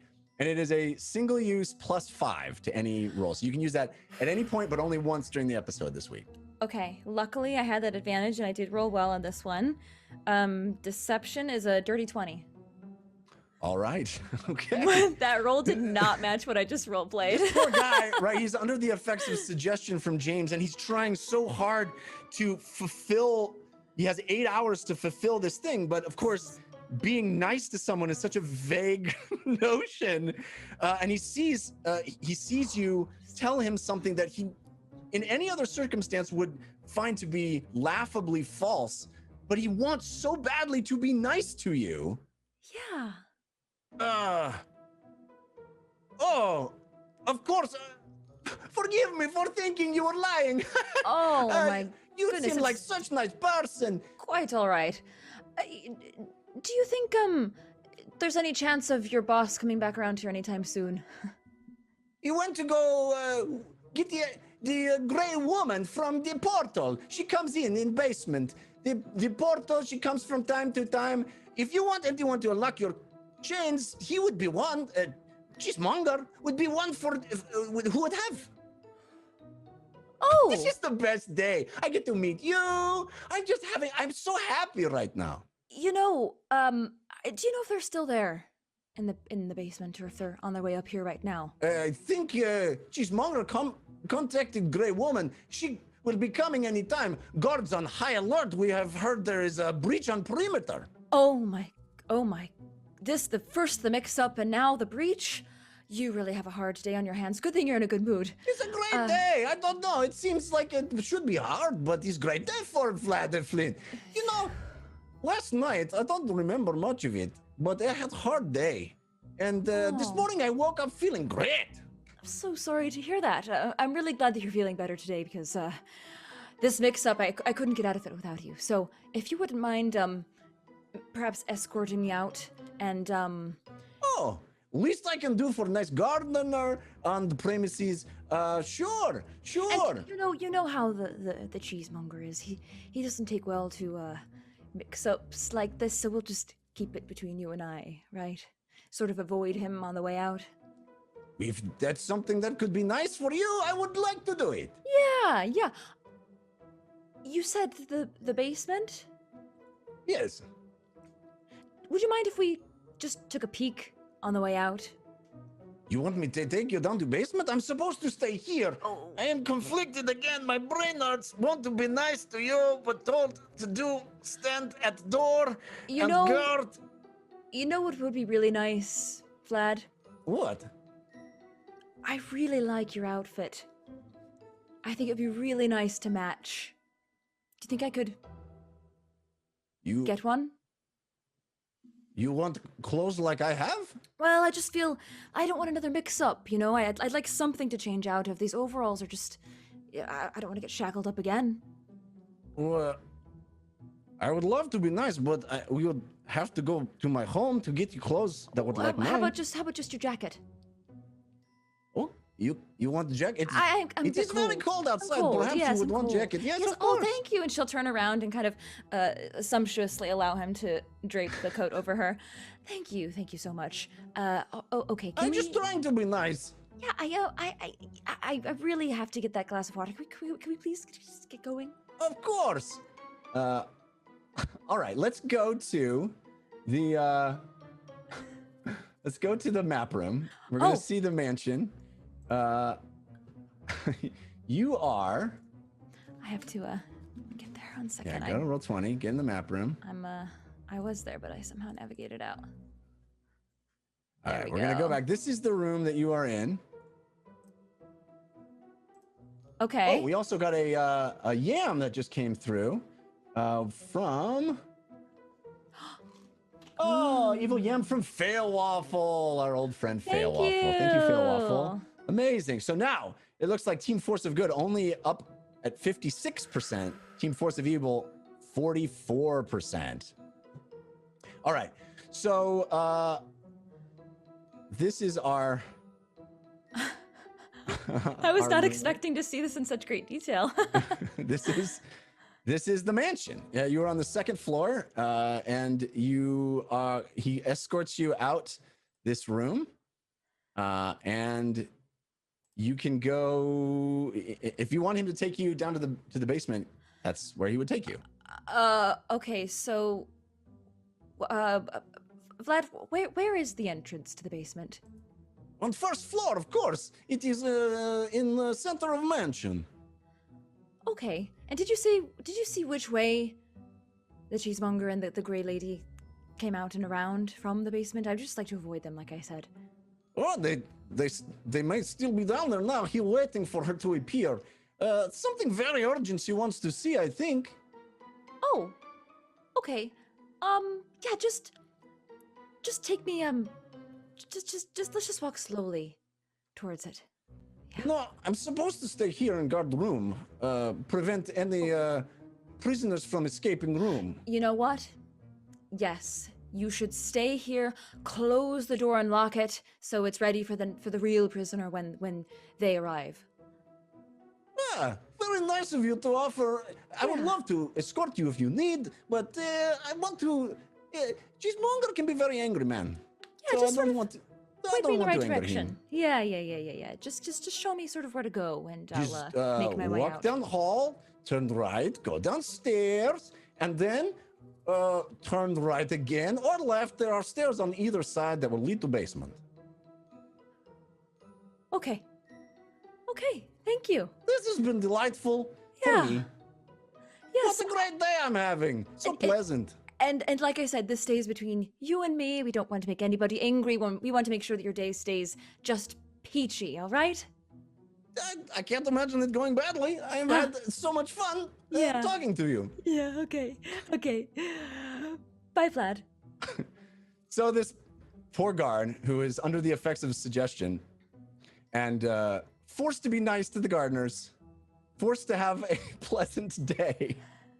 It seems like its own brand of hell to me. He goes back in the room and stands guard over nothing. Okay. So he's in the room instead of outside the room. Well, no, he's outside the room. He walks Okay. in, walks out. He closes the door.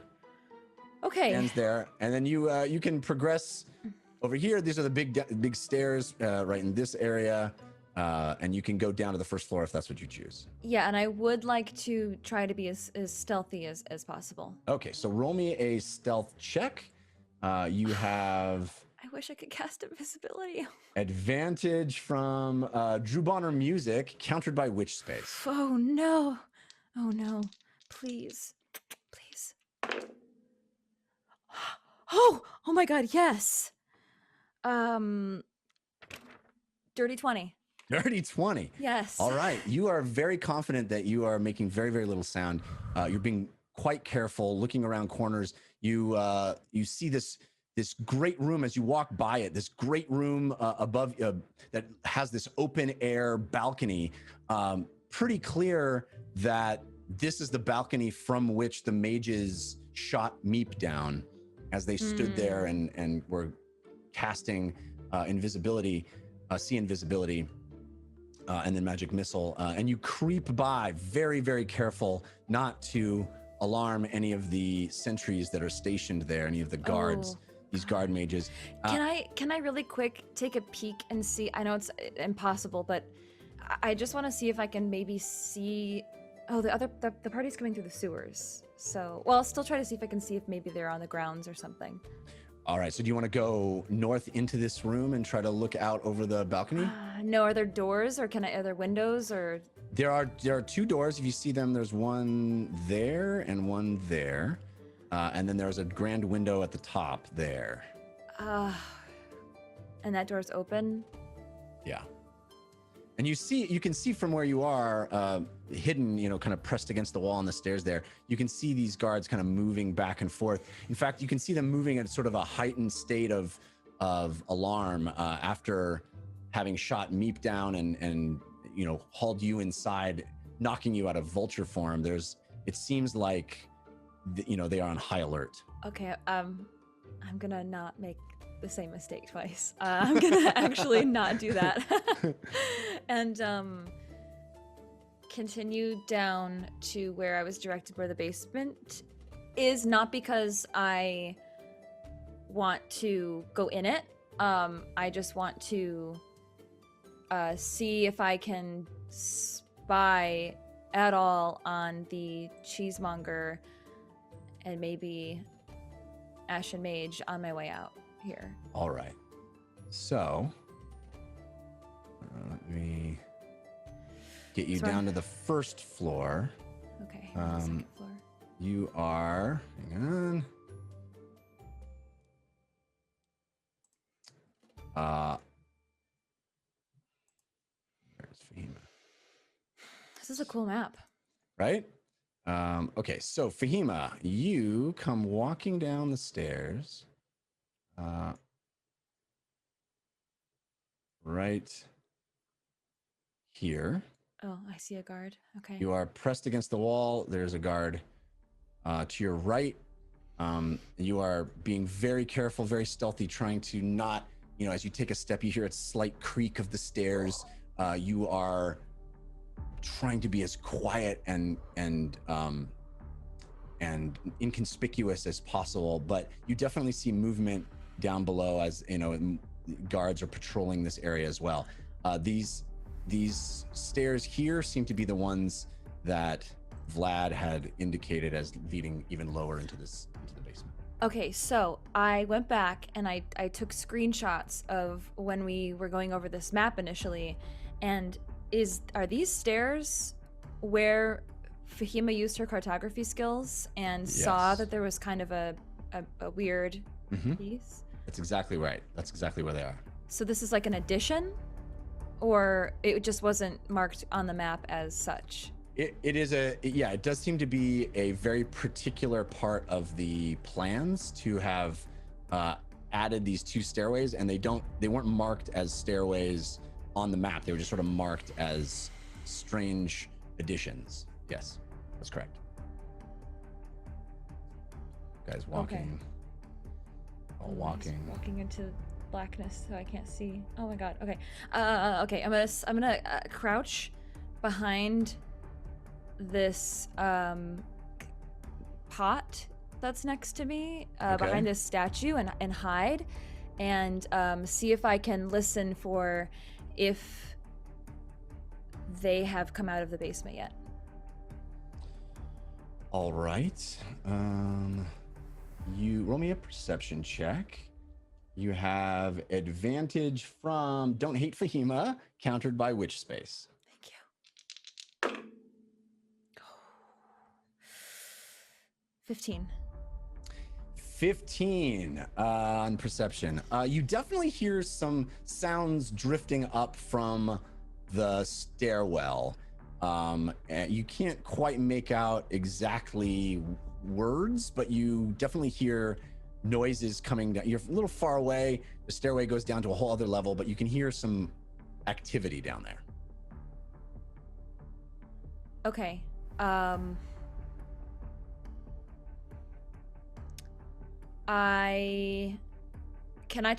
like to try. I guess they're not talking to themselves. I want to try to, unless it's part of the same role, I want to try to listen for the party and see if there's any kind of like rustling or people talking about intruders or anything like that. All right.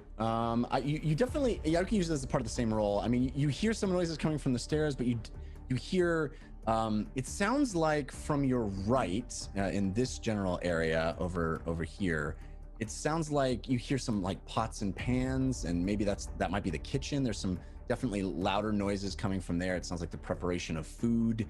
And there are noises of guards talking to one another. And they seem to be in high alert, right? They seem to be moving at a much faster clip and pace than they would normally. Obviously, you have been captured. There has been a disturbance. Everyone is checking to see if there are other intruders on their way or already there.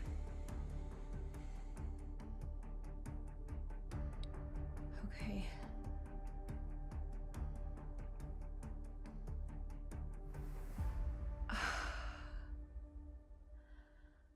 I'm going to wait.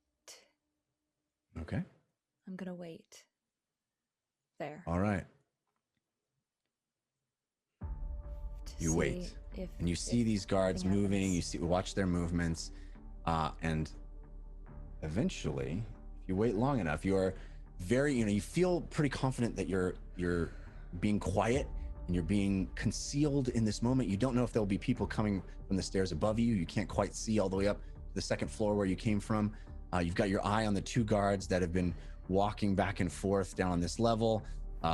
There's a guard walking the entire periphery, walking down to the front here, looking out the windows in the front, looking out the door in the front, moving along this area, moving back and forth. You're there for quite a while, and it feels, every second that you're there feels like an hour, because you're so tense and you're so nervous and you're so worried about hearing anything. And then at a certain point, you hear a familiar voice. Oh my god. Well, where is she then? and you see coming up out of this stairwell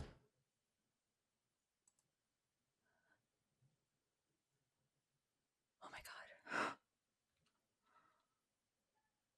the Ashen Mage. Oh my god. Behind her is the Cheesemonger. You recognize him. He came in. You saw him. He spoke to you. He told you he was going to go get her. Behind them, a number of other guards. She's walking. She seems to be agitated. You see from your position that he is cowering behind her. He seems to be scared of her. This tall, sort of lanky, wiry, older man with a tightly cropped gray beard and slick back gray hair, these sunken eyes with red circles underneath them. They come walking out of this basement access stairway. And just for the record, I am up behind map room, up hidden behind that statue, not on the stairs. Okay, all right. There you go. Yeah. Okay, all right. Can I move myself? Yeah, you can. Oh, I can. Absolutely. Okay. Yeah. Yep, Right there there. you go. Yep. Okay. Hidden. So you see her walk out, and he's behind her, and he says, "I have her locked in the room. I will take you to her immediately." She says, "Yes. And your description is accurate?" "Yes, of course it is. I was suspicious as soon as she brought up your name. How would she know about us?" "Never you mind. Is it safe?" "Of course it is safe. I trusted you with it. I trusted you with it this entire time." "I've used it exactly as you intended." "I have given you everything, and you know this. All that you behold here is because of my gift." "Yes, I have trust. I have not violated trust. I promise." "Bring me to her now. Bring me directly to her." And they disappear up the stairs. Oh my god.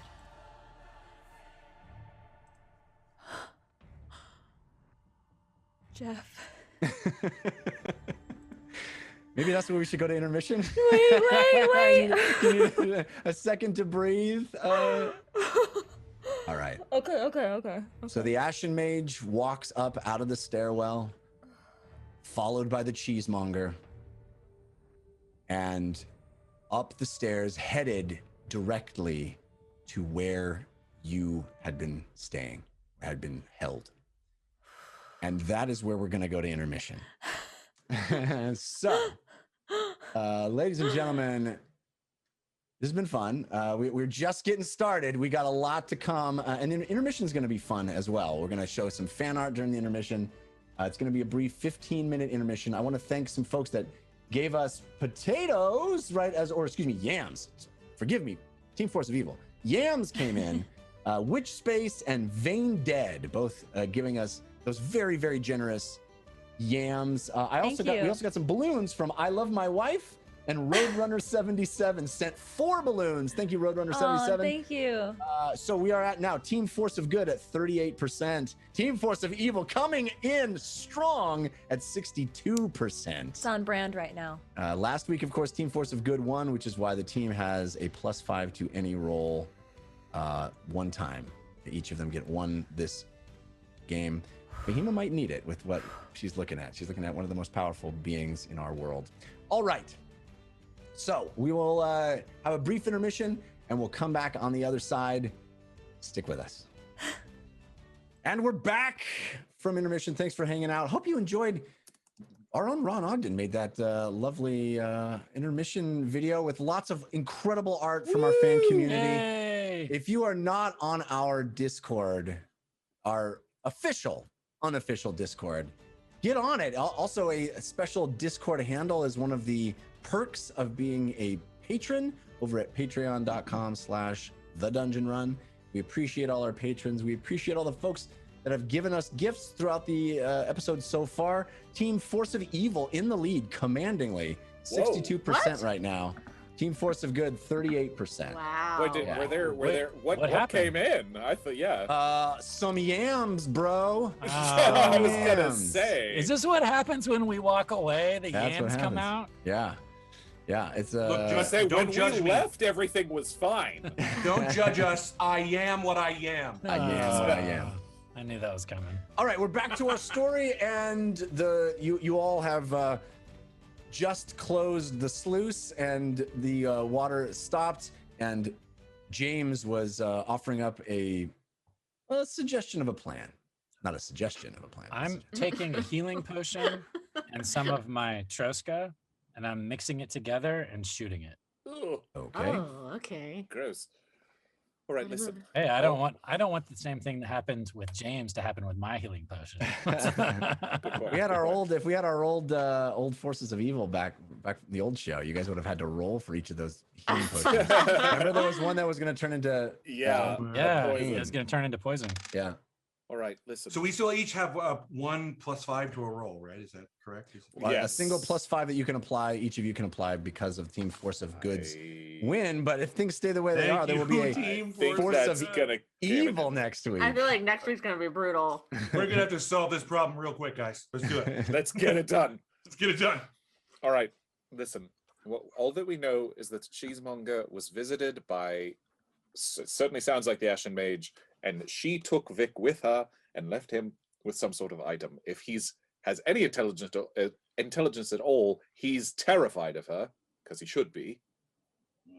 So if we show up as minions or underlings, allied with the Ashen Mage in some way, and we say we're here for the fire genasi. We've been You keeping. mean like Yon Mo?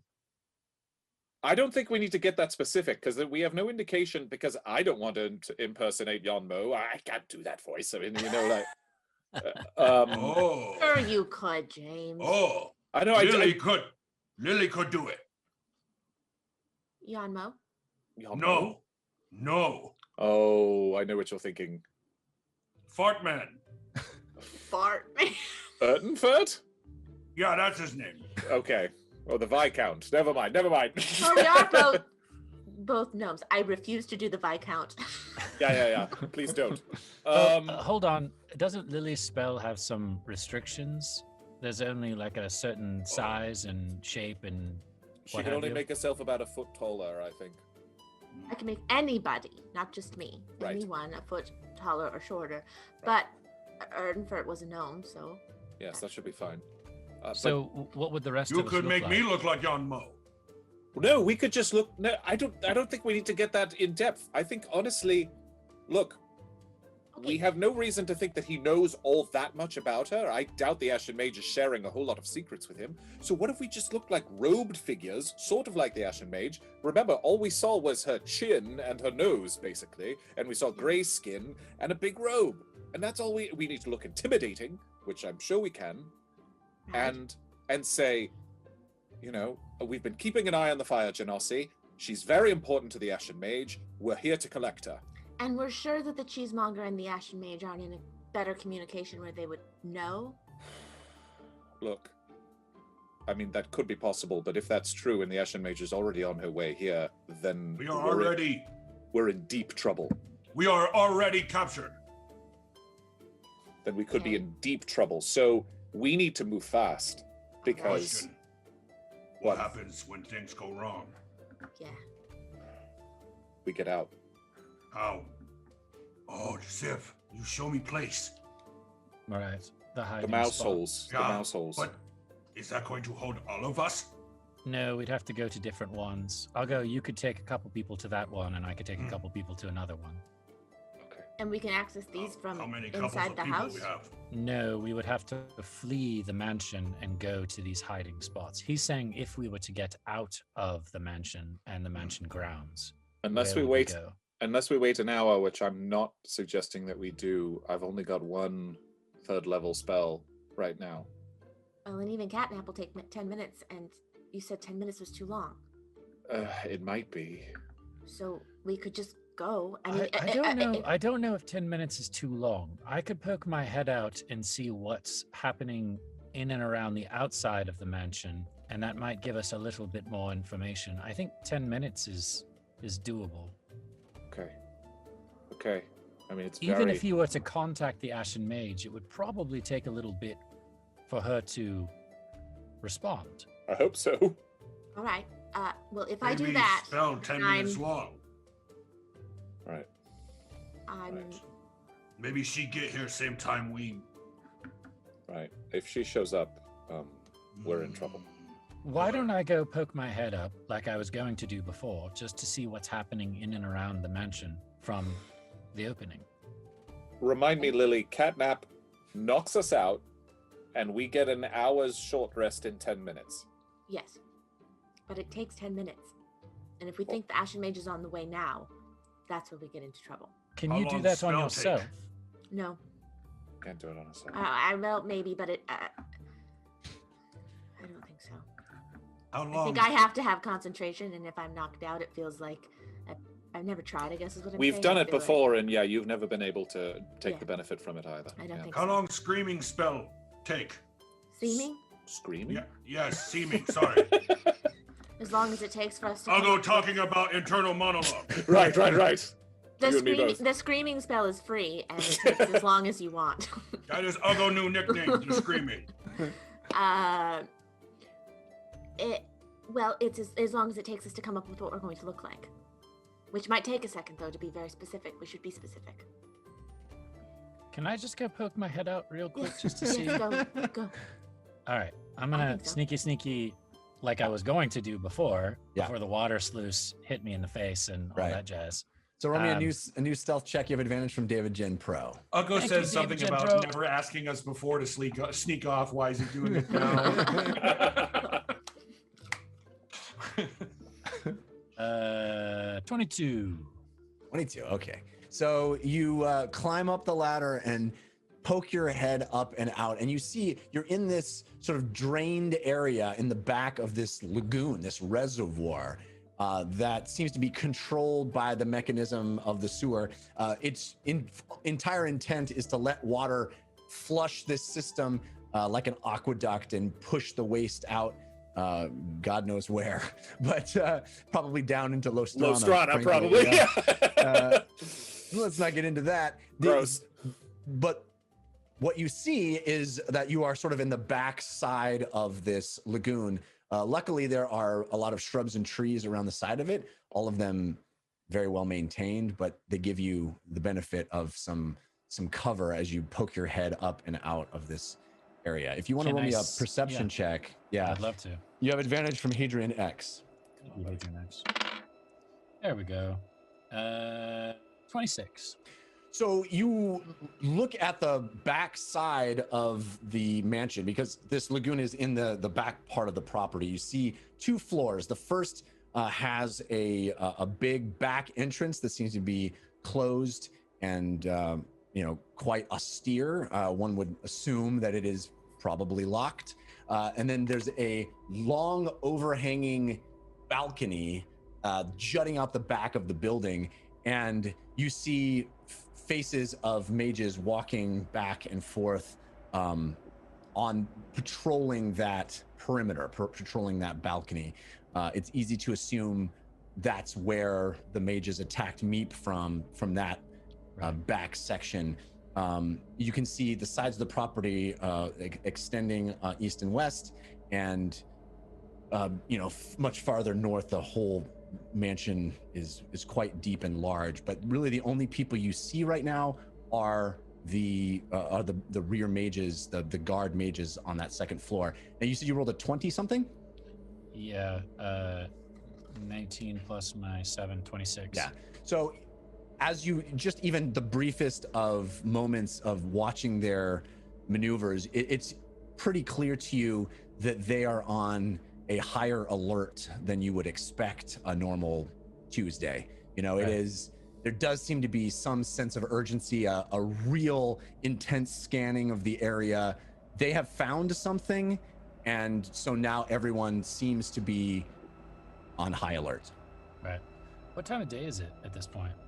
Well, you guys started in the early morning, so I would Yeah. say it's probably around 11 o'clock, something like that. Right. How many, can I count how many guards, guard mages, mage guards?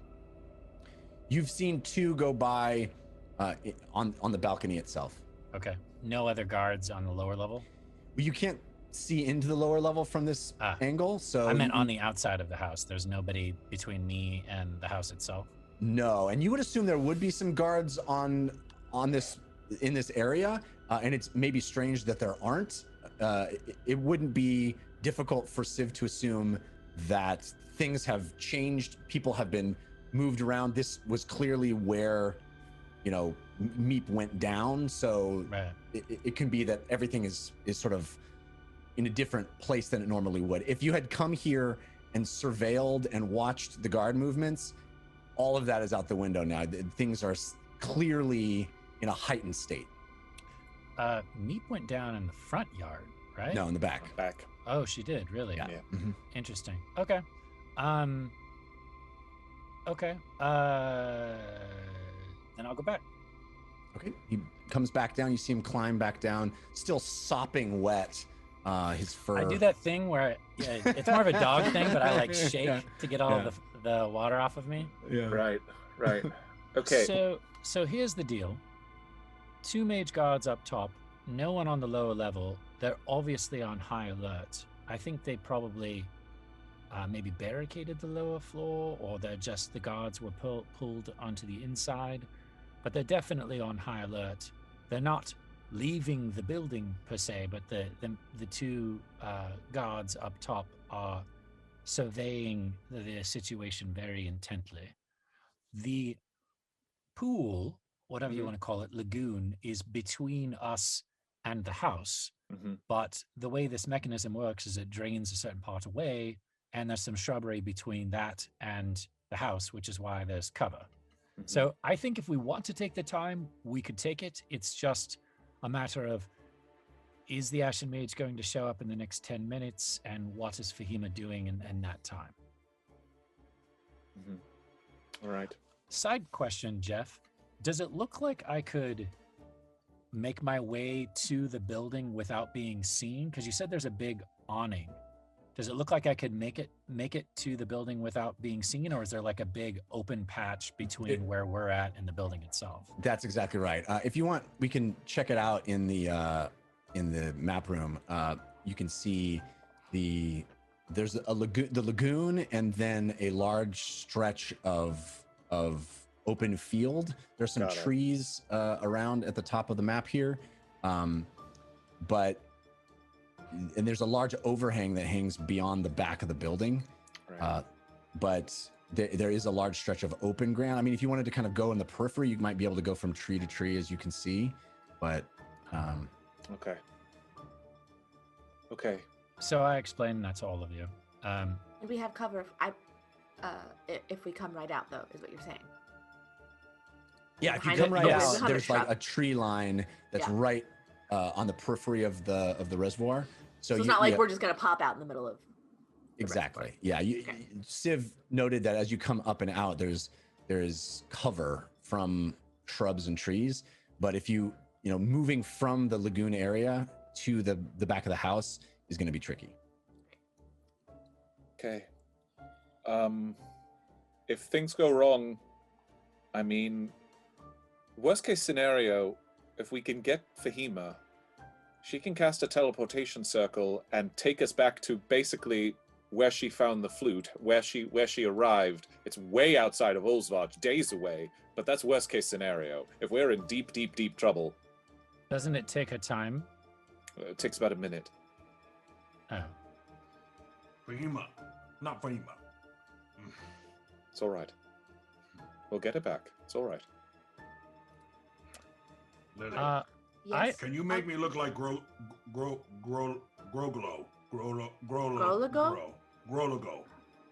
I could, I suppose. Yeah.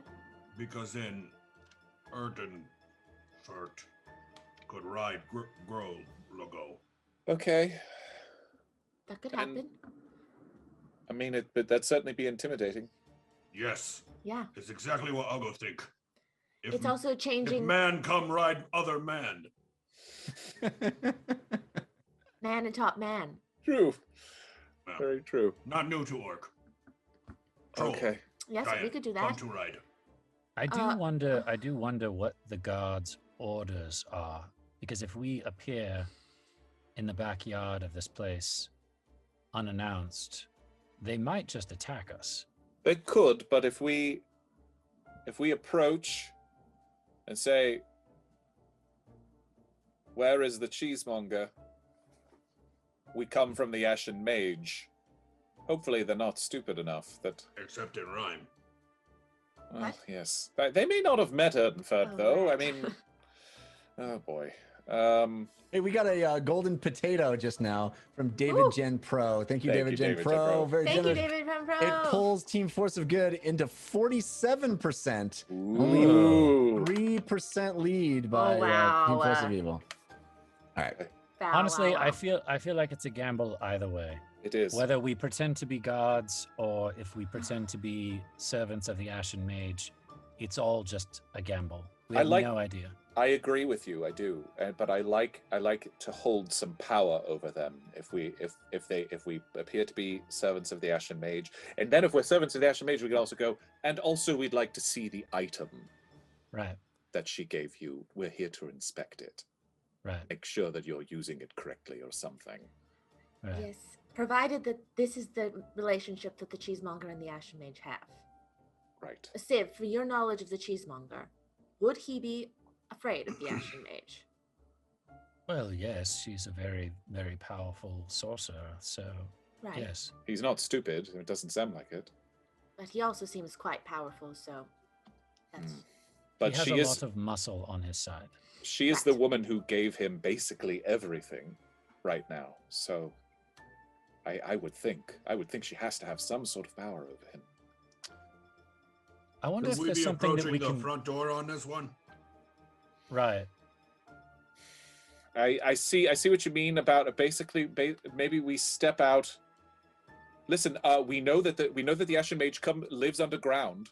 We can use that to our advantage. We come out and we say we've come through one of our underground networks. We're here to see the fire genasi. Mhm. Yes. Okay. Can you cast Okay. seeming? Are we going to do this? Yes, I also think I might, well, take a potion spell, but maybe not. Take a Mm, potion healing, for healing, healing. Yeah, I'm still not great. I'll go. You're looking slightly better, but not amazing. I mean, we're all kind of messed up. I'm fine. Good. Well, it's one of us. That's good. I'm wet. Well, provided Right. we probably won't take much damage because this is going to go flawlessly. Flawlessly. If everything goes right, there should be no shots fired. why don't we drink up our lesser healing potions, and I'll divvy those out to whoever wants one. I still have one myself, so I'll take I'll take one and Yeah. drink the one. I'll take That's one. What's 2d the... floor plus 2, right? Yeah. Is a normal. All So you right. guys are taking my lesser healing. I should mark those Yeah. off. Oh my Okay. gosh. Okay. It's another 5 points of. Seven. I'm rolling. Bad time to roll bad. I'm better. 7 points I'm of a little healing. better. A little Not better. great. Okay, I will cast seeming. Oh, I have 3. I'll go. Do you want one? It All right, will so- not make bad feeling go away, but yes. Fine. Take it. Okay. So all I have left is a greater healing. So, I'm going to say this. Lily, what are you casting them? What are you changing their appearance into? So, all right. James and Civ, you both want to be hooded, Robes. robed Right, creatures. like the Ashen Mage, only male. Yes. Okay. Like a Well, like the a robe will Sith. hide that. Honestly, we won't know. And robed creatures, I'm going to keep you at the same height. The less changes Fine. I can do, the better we have it at not Fine. looking weird. I'll go. You want to be Grola Go. Hold on. They need to be able to see our faces. They need to see that we are like the Ashen Mage. So Oh, but we only saw like her chin and nose, so it's not much. no, I saw her face. Jeff, is that right? Yeah, down here you see below her face, the bottom part of her face, the top part of her face you've never seen. Yeah. Really? When we were facing off with her in the volcano, we didn't She see had her a hood face? over her head. Yeah. Like this. She stood in the shadows, and you saw Every the bottom time she's part of her been face. described, it's literally just All bottom right. part of her face. Well, this Well, just I'll turned into a recreate- terrible plan. Why? Oh, it's been a terrible plan the whole time, you guys. Yeah. Make There's us no. look like someone Why? we I'm haven't under even seen. I'm under no illusion that this is a good plan. This is gonna be the heist that turns. This is gonna be the heist that turns into a party wipe. Yeah. All right. I don't believe you, but okay. All right. Well, too late. We're doing it now. I know. I mean, it was the choice. All All right. So make you look similar to that. Wait, as I'm casting this, is there any chance that the Ashen Mage has already shown up? Yes, No. but if she has, Yes, we're of in deep course. trouble, and this plan has been maybe messed up from the beginning. Right. That's why the guards maybe was okay. Anyway, the Groligo. Yeah. That's what you want to be. Yep. All right. So be it. And you are. I'm doing my best of what I think. I'm completing the face in my mind, y'all. So that's what's happening. And I am Shinfert. All right. We also just got 2 potatoes from the Please be Pack good. Northwest Please be Fall good. Star. Wow. 2 potatoes. Oh Thank you, my Pack Northwest Fall goodness! Thank you, Star. Thank you. Rebecca. That brings the Team Force of Good back into the lead with 58%. Those are some pity Amazing. potatoes right there. That is. All right, so Ugo, you remain as an orc, but you get slightly larger. Metal of faux metal, the illusion of these metal brackets and shielding emerge from your skin. Your face transforms, gets harder, gets meaner. Your tusks change shape slightly. Lily working. Actually, Lily, roll me a history check to see how accurate you're going to be with all this. Okay. Lily, know you one have thing about the- advantage from I know. Hadrian X. I know one thing about the Ashen Mage is she had that book. So I'll pull out a book and ask Lily to make this book look like the cover of the Ashen Mage book. I would Okay. say, yeah, we have one of her spell books, but don't pull that out. A dirty 20. Actually, yeah, I will. Okay. Yeah, why not? Because every time, okay, All right. She's already been contacted. probably. So, like, Dirty 20, you are able to recall in vivid detail these moments that are imprinted on your memory, and all of you see Groligo materialize, this orc that you all buried in Daltothum, in a nondescript shallow grave in the middle of Daltothum. You see Ugo transform before your very eyes, the illusion taking shape over the top of his body, and you see Lily change, same size, but all her hair goes away. She's balding. Her eyebrows get much longer, grayer. Her nose gets pointier, and she develops all these strange accoutrements, these little metal bits and things that you saw That's on upsetting. the mad scientist Fardinald Urtenfurt. Wow, well done. Ardenald Urtenfurt. I have to remember how to say my own name. And meanwhile, Civ, you see his clothes, his hood transform, fall over his eyes, casting a shadow on the bottom of his face, which is grayed. The sharp features filling out as you recalled them, as you remember standing mere feet from her on the top of that volcano. Every detail of the color shift of her robe, going from that gray to that deep black, all of it appears on Civ. It looks as if the Ashen Mage stands next to you. And the same thing. Yeah. Or 2 Ashen Mages. You got I mean, double we're Ashen just Mage? looking like similar to her. Yes. Okay. essentially All right. 2 drow and robes. Yes. All right. Yeah. Okay. Sounds good. And I'm pulling out one of the spell books. I hate One you, of the Ashen Mage Kanata. spell books. I'll go stand here looking at each Based other. on Jeff's reaction, I feel we've made a grave Yeah. mistake. This is what he did. This is his fault. And then as we're standing No, here, no, this is not a terrible plan. as we are standing here This in is supposed the to be a sewer, heist. Yeah. All right, go ahead. we're playing a con. I love it. It's great. Okay, so you are now look like this rogues gallery of some of your greatest enemies. And you are standing shoulder to shoulder, looking at each other in the sewer. If there's one thing I would like to speculate, it's that James and I would probably outrank the two of you if we're of her kind and you two are not. Fine. So I would let us do the talking at first, and then, if necessary, jump in. The less that Lily needs to rhyme. Right. Right. Is there any benefit to us not coming all at once? I think one of us should step out and announce ourselves, and then the others should follow, in case they decide to attack. Fine. Well, I'm You saying just that said you're the perhaps leader, so it'd be one you of two announce yourselves, and Fine. Algo and I stay and see how they react, because then we can pivot. Fine. Okay. Yes. Yeah, maybe. Fine. Mhm. Okay. Here All right. goes nothing. So the four of you climb up the ladder out of the sewer into the back of this lagoon, hidden by trees, disguised as these various enemies. And you step out from behind cover into the wide grassy area behind the mansion. Mm-hmm. Yeah, Like- I'm pulling out one of the Ashen Mage's books too, and pretending like I just got done casting a spell. Algo and I, or I was going to, but Algo, you tell me what you think. Stay behind the bushes to see how Yeah, that same. announcement goes before Same. we show ourselves. All right. And as you, somebody's going to say something?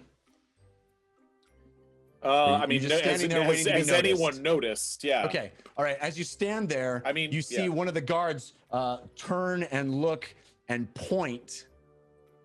And that's where we're going to check in with Fahima. We're going to see what's going on in Fahima's world. Gosh! Jeff is just stringing us along. Jeff knows everything. It's all bad ideas to him because he everything. That's true. That's true. There's no All good right. ideas anymore. I don't think I even alerted Jessica that we're back to her. Oh. Okay. I got to let her know first. Oh, well, it gives me a good opportunity to say that we have a yam from Witch Space, Ooh. which brings Team Force of Evil up to 48%. Team Force of Good at 52%. All right. So Jessica should be coming back, and we will check in with her inside the secret room and find out her side as this is all taking Good luck, Fahima. We believe in you.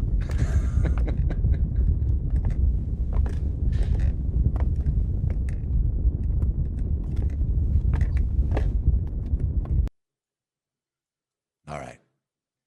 So, What happened? well, you are standing there, and no one can hear us except the two of us.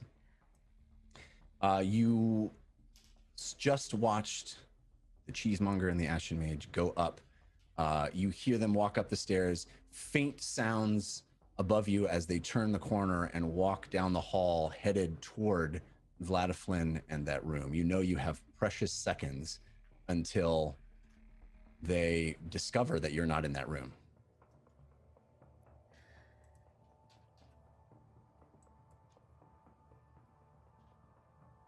Would it be possible to... Okay. Oh, there's no guard on the left? Right now, oops, that's my button. Right now, yeah, that guard has turned into the room that's beside you on the west of you. So you've seen him walk in and out, walking around that corner into what you assume to be the kitchen. Actually, you know it to be the kitchen because you saw the plans inside the mouse hole from the vermin.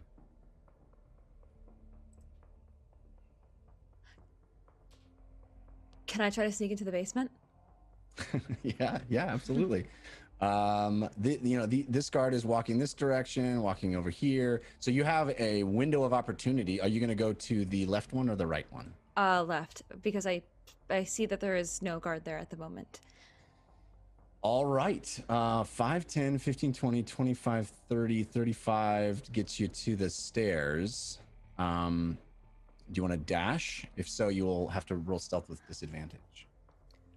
I will do whatever is possible to maintain my stealth. So I end up 5, 10, 15, 20, 20. So I'll end up at the top of the stairs. Okay. So you move Yes. slowly, maintaining your stealth, and as you hit the top of the stairs, this No. guard comes around the side, and he's gonna roll a perception and see what happens. Let's see if I have advantage or disadvantage. I have oh nope, that's not me. Nope, I have straight roll. Let's see what happens with his perception.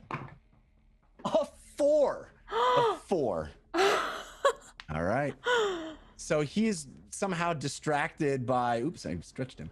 He is somehow distracted by something that happened in the kitchen, perhaps, and does not see you, giving you a chance to move down the rest of the stairs before being noticed. So you're fairly confident you have not been seen, and you move down those stairs into the basement. The basement is dark. I believe you have dark vision, right? Yes. Okay. As you move down into the basement there, you come around the corner and you see with your dark vision a sight that reminds you of the time that you were in the Ashen Mage's lair, quite frankly, because it is dark and you usually have dark vision. And this cellar, it's not large. It is a confined space. In fact, it looks like there has been several artificial walls put up. You would assume going down to the basement of a large building like this would be a large basement, but it's not that way. There are corridors. And directly in front of you, as you move around the corner through this corridor, is a blackness that your dark vision does not see through. That reminds you of the blackness that you arrived in when you were first transported to the Ashen Mage's lair. An artificial, almost magical blackness. So a teleportation circle. I mean, you can infer that. You don't know for sure. You just see a magical blackness.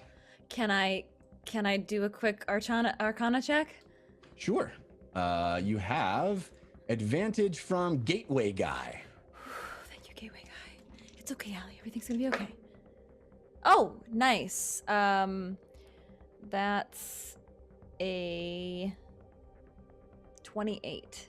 Okay, so you are certain that this, I mean, as you approach it, by the way, this entire time your hands are behind your back, your neck is still collared. You are doing all of this, walking stealthily, all of this manacled and shackled at the neck. But you walk up and you approach this magical darkness and you sense the arcane in it. You really kind of recall experiencing something very much like this. In fact, it has the magical signature.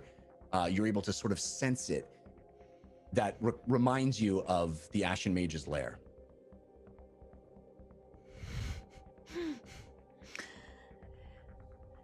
Is there an ability check that exists for trying to determine how much time I might have? Time you might have doing what? For what? If I went through. Oh, and before the portal closes? Yeah. Well, it is a permanent teleportation circle. It's supposed to only last. Oh my God! You want to go through this portal? Teleportation circle, I believe, says one more turn. One I will say round. you could go through it, but you're pretty certain that if you go through it, it'll close behind you.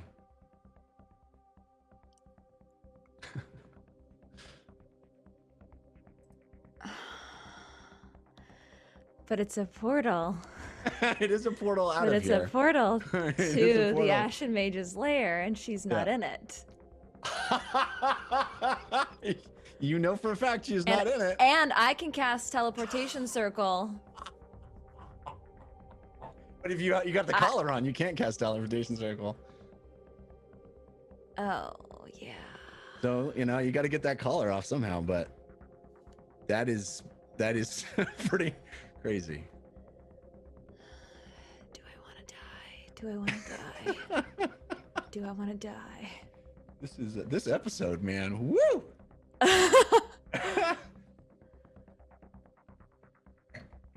Okay. But she would have to recast teleportation circle to come back, correct? Yes. To her lair. Yes. What I know about teleportation circles, is the caster aware when somebody else goes through the teleportation circle? I would say no. It's just an open door. They opened it, but they don't know that people moved through it. That's pretty awesome. That's ballsy. Ollie, are we gonna die? Are we gonna die? This episode. Oh Let's my. go. Okay, you're going through you're going to walk.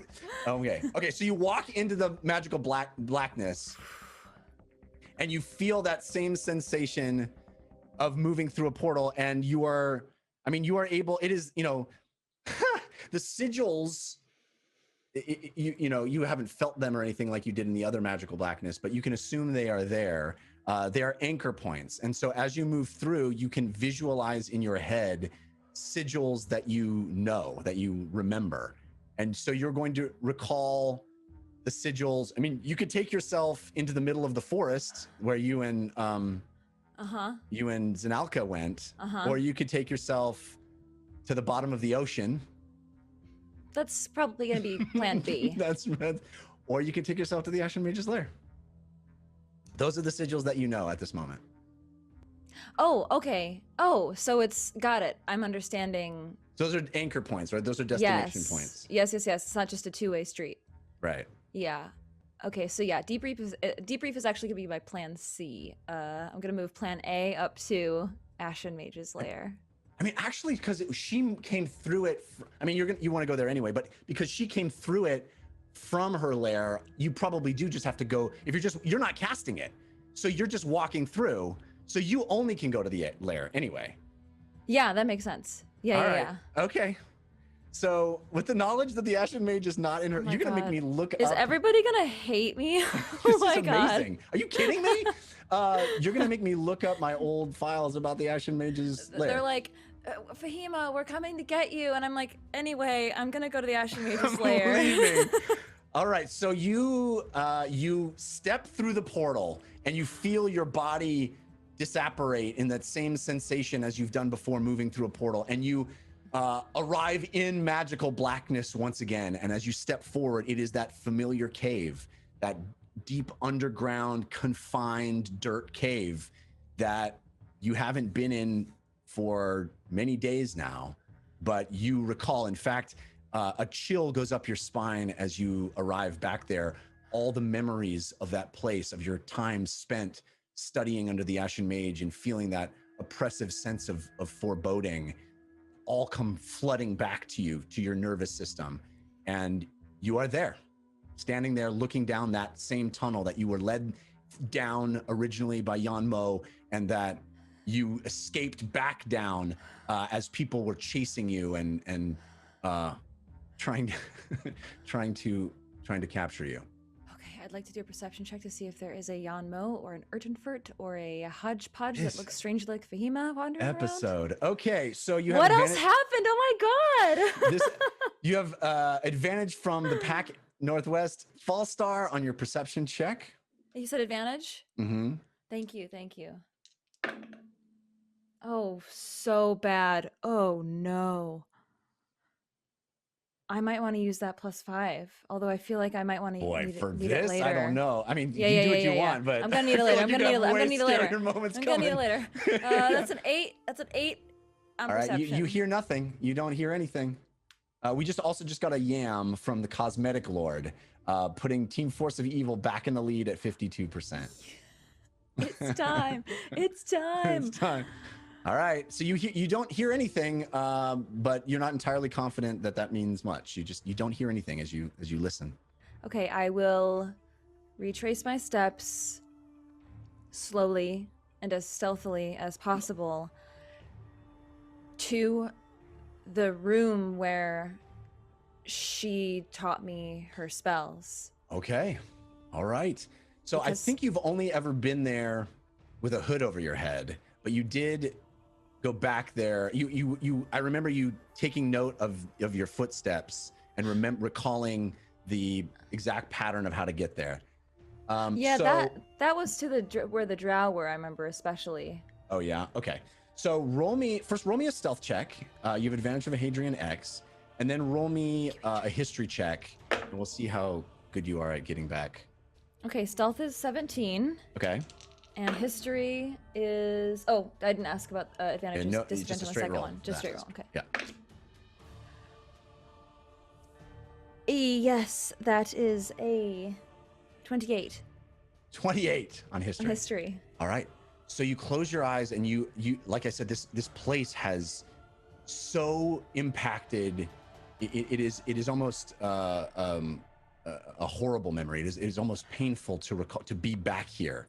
It feels, a little scary, but you center yourself and you think back to that time and you recall exactly what it was like to be brought, and you move down this corridor, twisting and turning. You recall Yanmo bringing you there. You recall finding your way back to the portal when you had to flee, and you move back into that larger open space that had a number of rooms, the room where you were kept, where you stayed night after night, studying in your room, staying up all night some of the time. You go past it and you move down the hallway where you recall Yanmo bringing you out, bringing you down and around toward where the Ashen Mage's lair was. And you you get back there. You get all the way back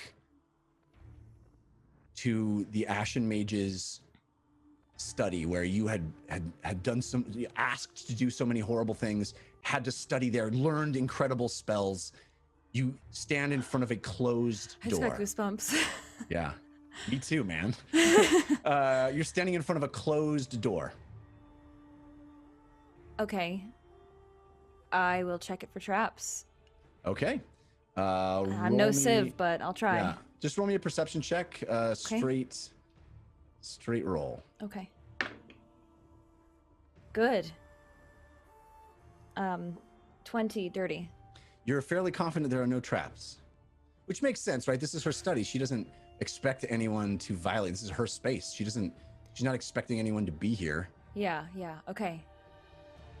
I pat Meep in my cloak. Well, she's an egg, yeah. Yeah, pat the egg. Meep. A load of different file. We're gonna make it. Okay? Everything's gonna be alright. Everything happens for a reason. Right? Okay. She's gonna open the door. All right. You open the door and you look inside. There are those familiar books and papers. There's that strange tub in the back that you had used. There's all of the artifacts that you recall it being in that room, the smell of that room. Is the belt there? The belt is there. Oh. The belt is there. And no humanoid is there. There's no creature, there's no person inside.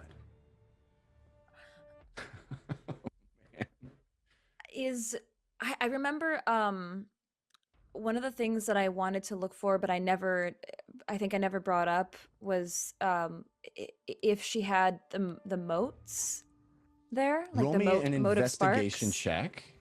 And I'm also intent on finding her dagger. Okay.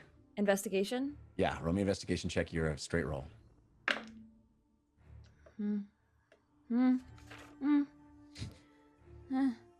Oh, I have a really good investigation, though. So that's 21. 21. All right. How much time do you want to spend doing this? Not a lot of time. Okay. So it is a high roll. It is an in-depth check, but it is, you're not spending a lot of time. You're doing it a little haphazardly. You're going fast. You notice you go behind her desk, the desk that she had always stood by, where she had shown you, unrolled these scrolls and taught you spells. The moment where she forced you to inhabit the pig carcass, all of it flooding back into your memory.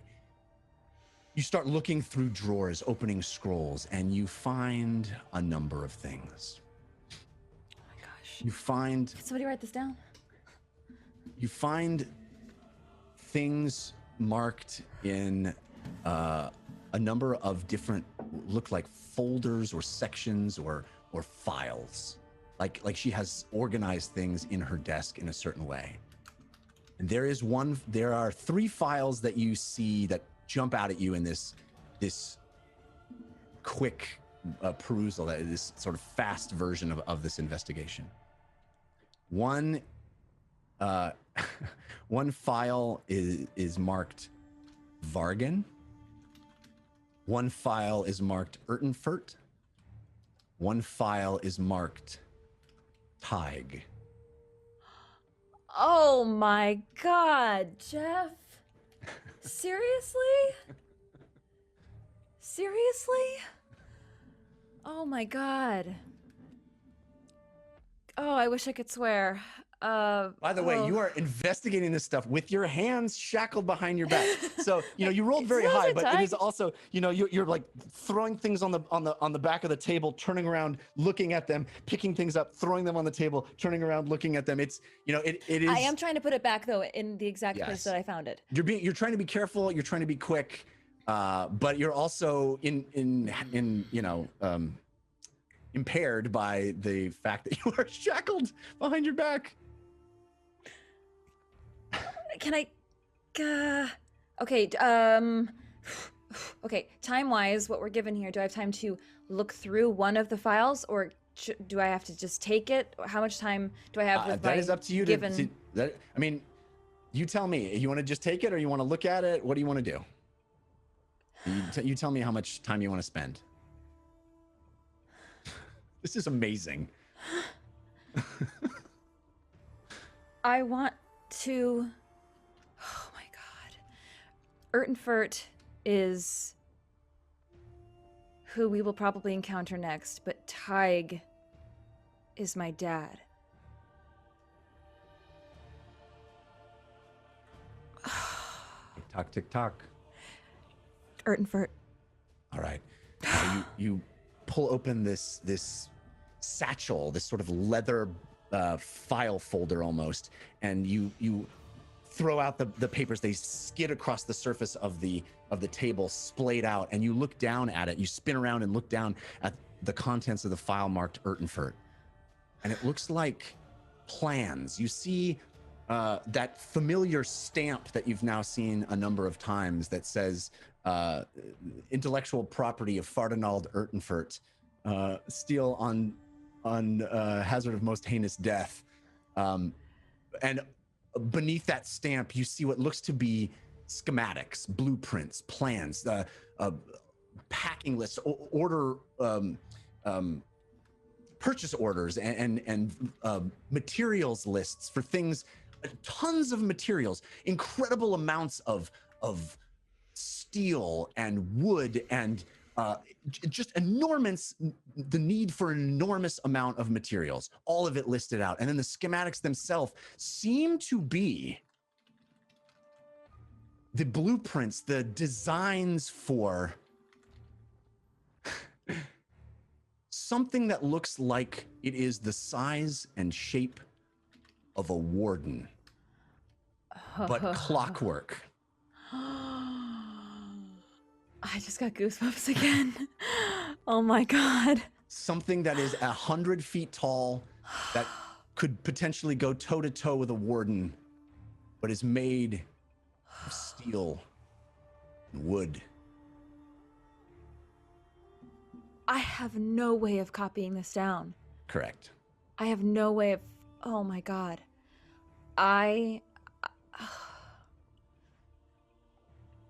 I'm gonna try to memorize this as best as I can. Okay. I don't know. Yeah. Oh God, roll me what would it be? Just roll me an intelligence check, straight intelligence check. Add your proficiency modifier. but roll me a. I think she's smart. You have advantage from Gorbin played. Thank you, Gorbin played. Oh. Intelligence, adding my proficiency, is a 23.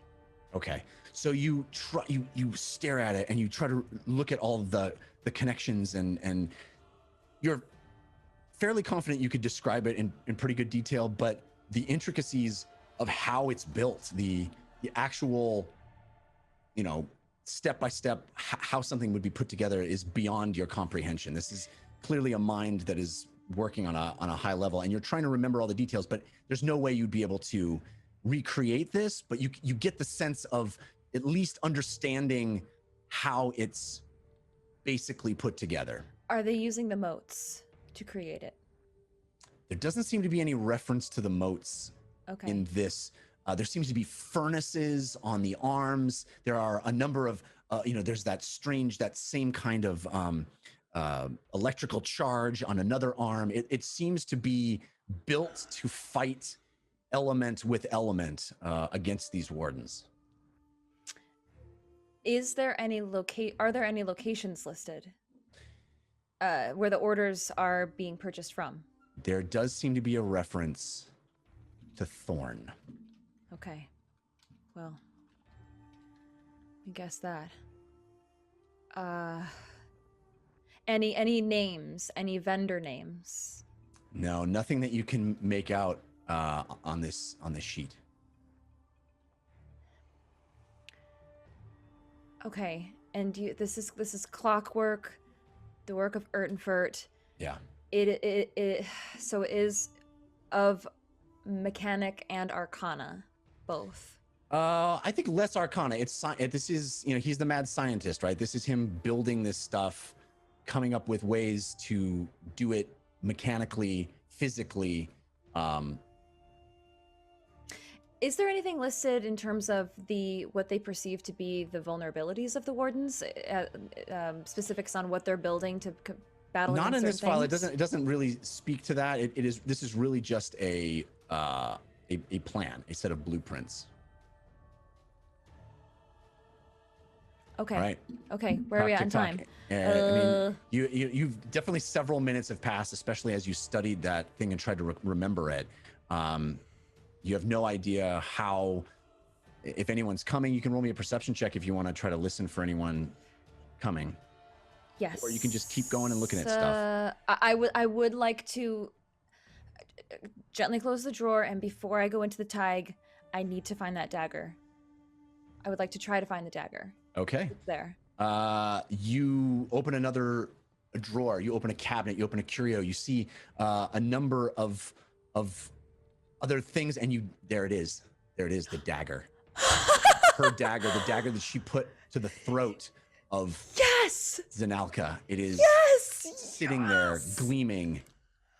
Oh my god! I'm pretty sure I should be able to grab it. I will just give it like a slight touch, though. I am afraid it's gonna zap me for some reason. All right, again, just hands stuff like behind that your back. Hands behind your back. You have to, reach up and you touch it, and you feel the cold steel in your hand. Your memory sparking again with the horrible memories of the psychological torture she put you through. But you grasp it in your hands and you hold it. I flip it over and I slide it into the back of my trousers. Okay. Okay. Now, I would like to investigate the belt, the raiment. Okay. All right. I imagine it's encased, right? Yeah, it's in that display case as you saw it before. It is the belt that you remember seeing on Baojai. And 22 years ago in your time traveling adventure, you recall seeing it. There it is, sitting in a display case, waiting for you. I'd like to check for traps again. Okay. On this case. Roll me a perception check. You have advantage from Gorbin played, countered by which space? Thank you. I'm sorry, what kind of check? I'm so distracted by perception. 15. You are. No, sorry. I rolled 2 dice. I rolled 2 dice. That feels like cheating because I just rolled better. All right, we'll go 15. Okay. You are fairly confident that there are no traps. I wish this anti-magic thing wasn't on my neck because I would use that to test this. But again, I mean, you're checking for traps with, I probably should have had you do disadvantage every time, but you're checking with traps with, behind you as you're searching it, using your fate, looking around. I mean, you're able to be up close and looking around at things, but you're in a strange physical situation. You are unable to use your hands as you normally would. You're shackled. I'm gonna take the dagger actually and poke the edge of the case with the dagger and Okay. kind of lift it up. As you poke the edge of the case, the door opens No. to the study. No. And standing there is a No. robot. Oh. You hear it go beep, beep, beep, beep, beep, beep. And that's where we're going to go back to the other half of the team.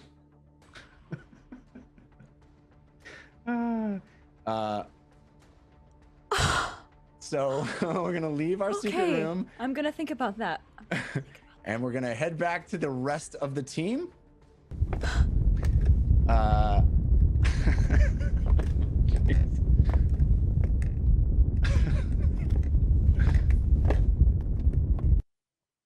Guys, I have this no episode. I have no idea what happened, but I just want to say I feel like 5 minutes have passed on our side and 3 hours have passed on Fahima's side. This episode is going to be the end of me. This episode. You I did can't it to even tell you. yourself. You Is it Okay. gonna be the end of you or the end of us? I mean, all of the above, perhaps. Okay. Oh, no. So, where we left off, the guards point. The bottom doors open. The two back doors on the first level burst open, and there are 4 guards standing there. Swords, spears, halberds, a couple of mages on the top. Instantly, who goes there? James steps forward, putting up his hands in and trying to be with using a voice from his head says, "We are friends of the Ashen Mage. We seek to speak to the Cheesemonger." All right. Roll me a deception check. Thank you. You have advantage from Drew from IT. Thank you, Drew. Well, you see Uggo pull out a little candle and grip it. Wow.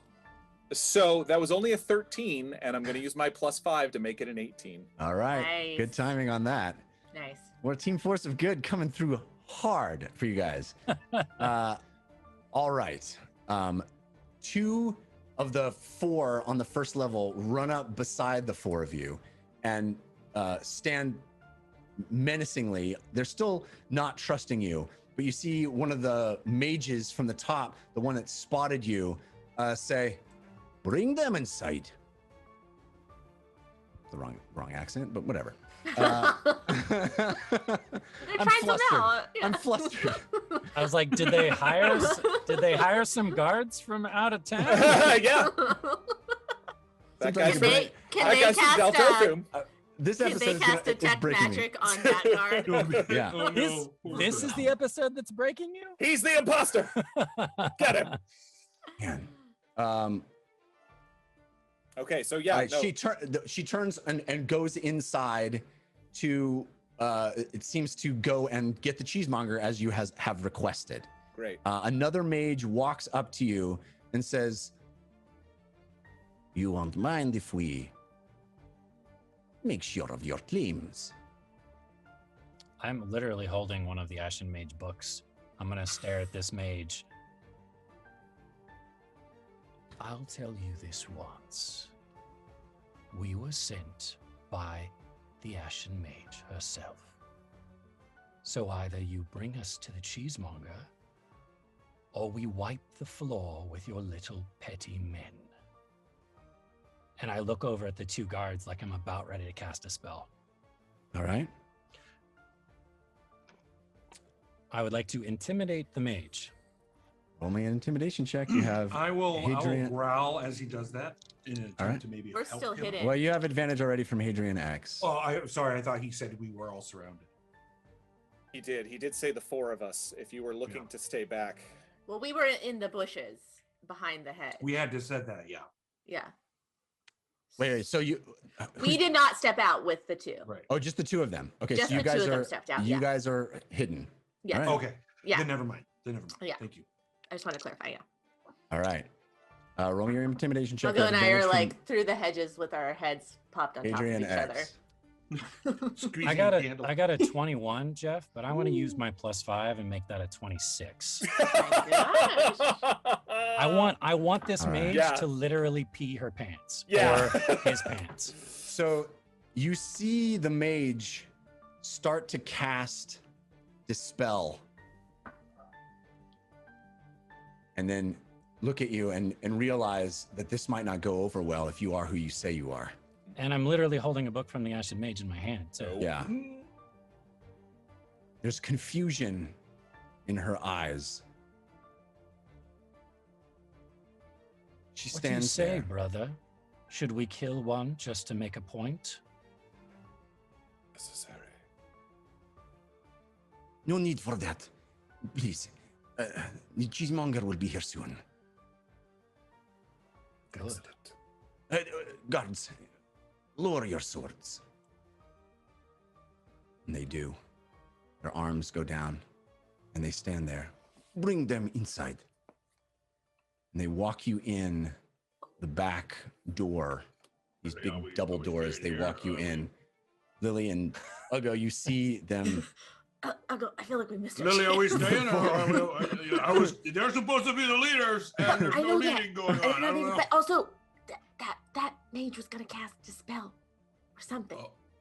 Oh, Did you see that? no. Honestly, I was looking at the candle and talking to Candle Queen. It's not good. If we're being honest, I was saying my final prayers, but what do we? I don't know what to do. So as we led in the back door, I am scanning as much as I'm taking in as much as the house as possible. All right.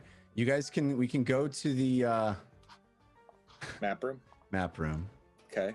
I wouldn't go all the way in without our muscle. So I'm gonna stop and turn around. Are you coming or what? Grola Ugo stands up and yeah, and then I'm heads on your over- back, so right. I'm there too. So yep, you're there. And I'm gonna turn around and stare daggers at that mage again, hoping that proves a point. All right.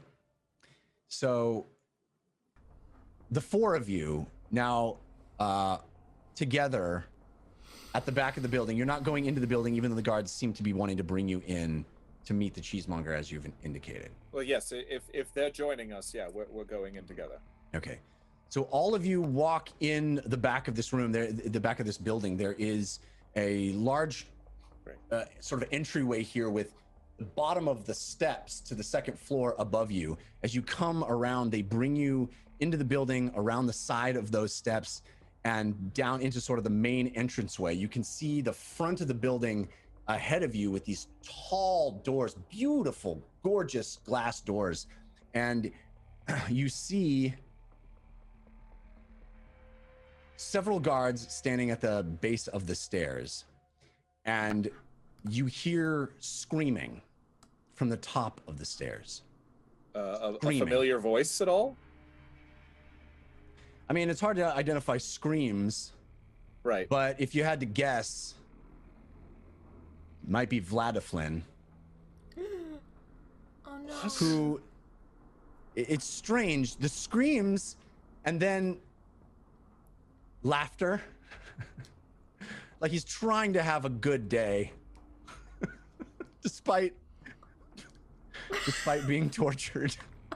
Oh no. And What?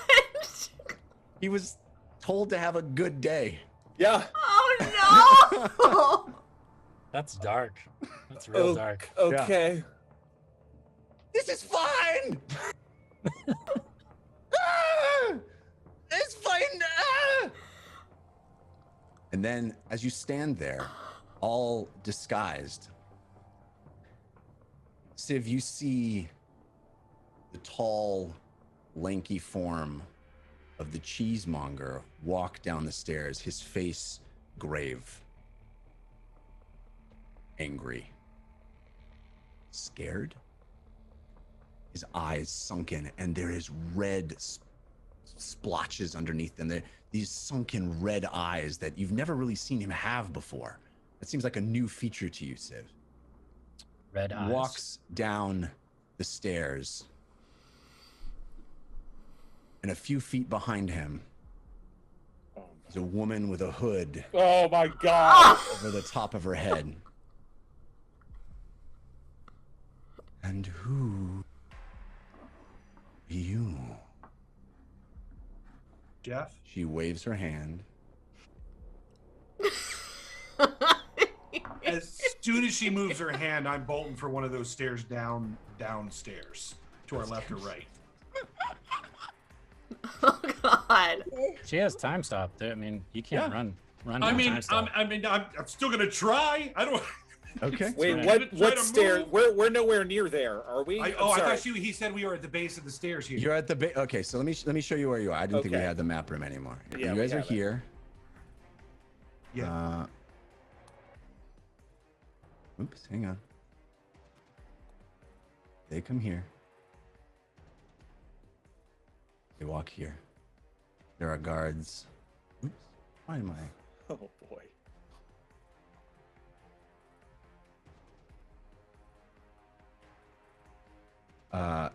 Your disguises fall away in an instant. Uggo, you're running toward these stairs. Here? The closest stairs to the right there. Yep, absolutely. All right. You make a break for it, and as you do, everything stops. Of course.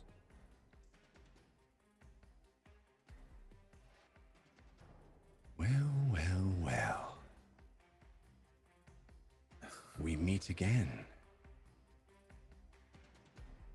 Where is Fahima?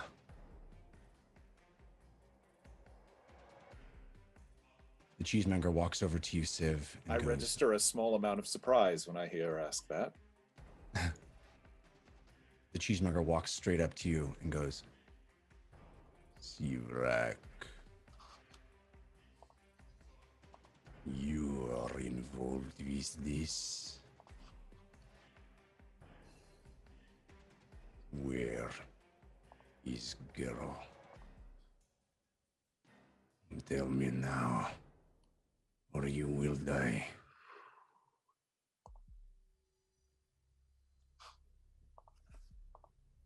With time stop, remind me. Can we talk? You can talk, I think. I don't think you can. I don't think you can. 'Cause you can cast, it's you could Jeff's- cast spells. It's you can Jeff's cast call. spells, though. If you can talk through time stop, then you can cast spells. That's correct. Yeah. You can't do somatic components, but you can do verbal components. No time passes, but you can use actions or move as normal. Wait. But if you stop flow of time for everyone but yourself, no time passes for other creatures. Oh, she's just not going to use time stop on But you. we're frozen.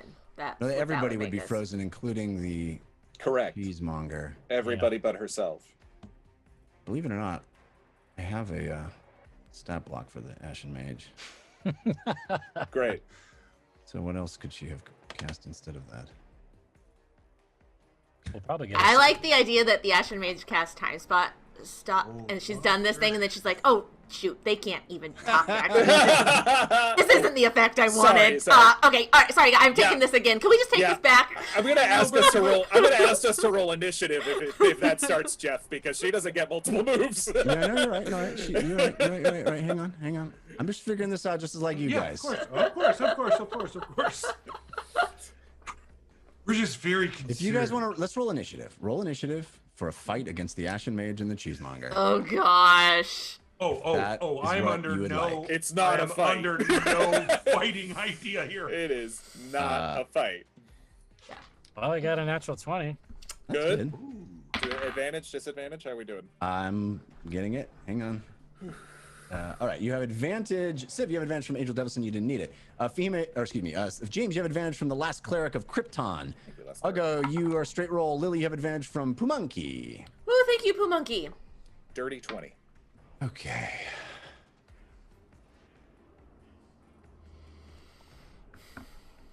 Dirty 20. Lily, what'd you get? Mine's Yours a is a natural 20, right? Yeah. I got a natural 20. Really? You guys are Really? using up your natural 20s now?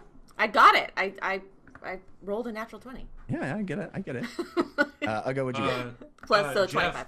Yeah. I got a 20. Oh God, no. 20. I can't do math right now. It's 6 okay, plus more than 7 James. That's is all that matters. 13. 23. Okay. But I'm going to use my +5 to make it 28. 28. You're going to do it on initiative. Okay. You're darn right. I'm going to bolt for a thing and get out of here. All right. Man. Okay. And she rolled. Lay.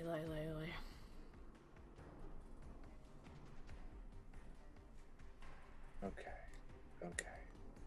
Yeah. All right.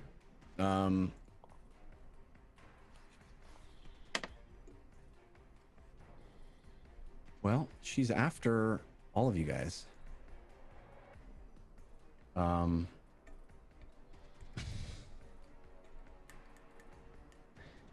Here we go. Ah, man.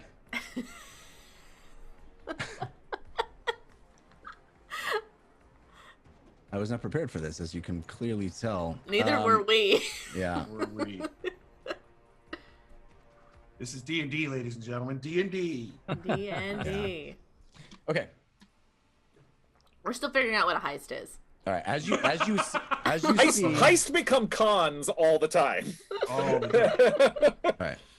As you see the Ashen Mage walk down behind the Cheesemonger, Uggo, Civ, you're able to go first, and then Lily, and then Uggo, and then James. What would you like to do, Civ? We're inside the house. We're essentially surrounded. Mm-hmm. How far is the Ashen Mage and Cheesemonger from me? You can use the map room. Oh, okay. I'll zoom in. I didn't know if there was an icon for all that. Mm-hmm.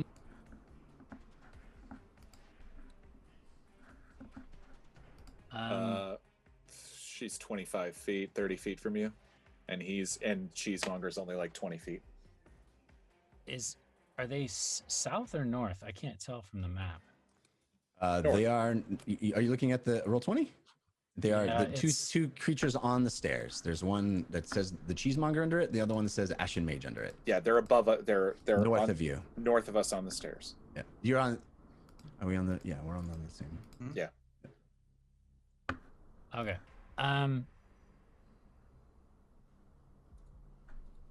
Sorry, I can't see There, it. So. there she is.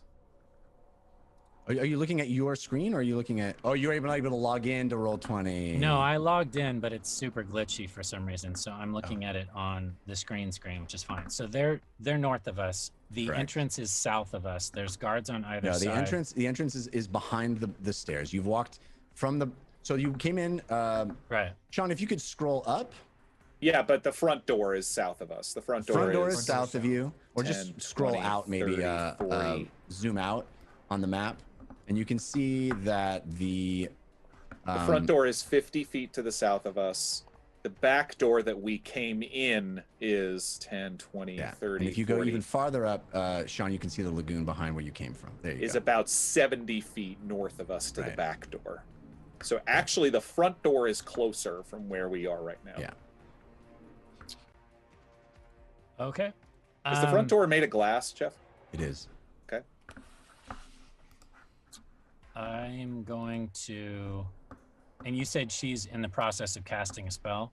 The Ashen Mage was. Well, no. I mean, if what happened was you saw her, we roll initiative, which is I think what we should do. Right. Then you guys get to go first because you rolled a higher initiative. Okay. I would grab Lily and bolt. I'm on Ogo's She's back. Yeah. Oh, right. And I look over at you, Ugo, and you look like you're gonna run. You Oh don't yeah. look like you're It gonna looks like run. I'm not standing. I'm not giving her time. We said it. If she's here, there's no. This is all Yeah. it's our only option. Yeah, that's true. I'm just wondering if we stay as a group or if we split up to give ourselves a better shot. Well, I think probably sticking together is always the best option. Okay. If we Then- haven't learned that, that's what we're dealing with right Here's now. what we're gonna do. Here's what we're gonna do, you guys. We're gonna pause right here. No. Oh no! Don't do Pause it. right here. No. We're gonna go check in on Fahima Oh, because I need a chance to look at this the stat sheet for the Ashen Mage. She has a lot of spells. Because we walked into the Cheesemonger's house. Yeah. One does not simply walk in Mordor. to the cheese. Okay. So we're gonna go check in on Fahima. Okay, we'll be live for 5 more minutes. This is the one. This is the episode that breaks the DM. No, you're still crushing it. She's Yeah. in Bingle. She's having a blast. All right. So let's go back, and I will alert Jessica that we're heading back over to her, and you guys can come up with a plan.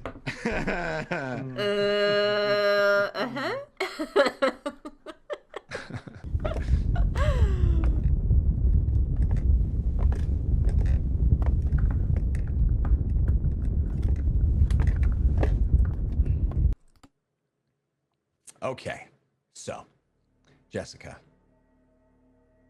you are standing in the study. Oh, can you hear me? Yeah, I Okay, can hear you. you're standing in the study. I'm just looking at you incredulously. Okay, and you see the robot go beep beep beep beep beep beep beep beep beep beep. What do you do? I'm thinking about this. This is the thing. This is the thing. I didn't want to leave any trace of my existence in this lair, but now, okay, from my recollection of dealing with the robots, did they have any kind of sentience or any kind of way of speaking with them? If you recall, way back in episode 3, Yeah. Lily disguised herself as one and, convinced them that she was one of them. So there is a rudimentary sense of something, but, I don't think it is the kind of thing where you're going to have a conversation with these things. It's more, they have a sort of a command structure that they operate under, and, they're not sentient beings in the normal sense, but they do have a bit of intelligence and are able to take commands from their masters. Okay. I'm gonna try first not to fight it, since I can't, and say and speak to it and say, stop. Boom! It explodes. Oh my god! No! No! Roll me a dexterity saving throw. No! You have advantage from Gorbin Played. Thank you, Gorbin Played.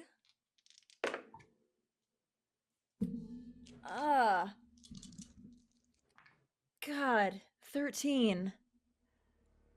Not save. You take Oh god. 9 points of fire damage, which I think you are resistant to, right? Resistant to, yes. Yeah. Okay, so that's 4 or 5. 5. Yes. Okay. Wow. All right. And you are knocked back by the force of the explosion, and you land awkwardly on your hands. Ugh. Does it break my shackles conveniently? Does not break your shackles. That would be nice. That would be nice. But I'm gonna make a break for that belt. okay. So that thing, you see bits and pieces of gears and metal twisted from this blast lying down. It just self-destructed in the center of this room. There's a dark smear, a dark stain of soot marks where the blast went off on the floor.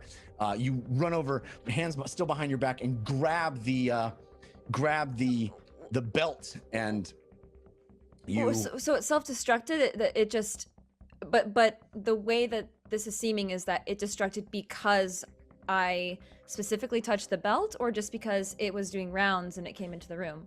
Well, if you recall, when you interacted with those robots the first time around, anytime they would get near you, they had this self-destruct feature and they would explode. That was part of their sort of defense mechanism, is they would just get close to something and blow up. Okay, so there's. So you could assume that it wasn't necessarily because you don't know, but I think it opened the door, it saw you, and then it started to trigger this sequence. Because there's still a chance in my mind that it could be a fluke. The Ashen Mage can come back and be like, "Oh no, my robot just glitched out."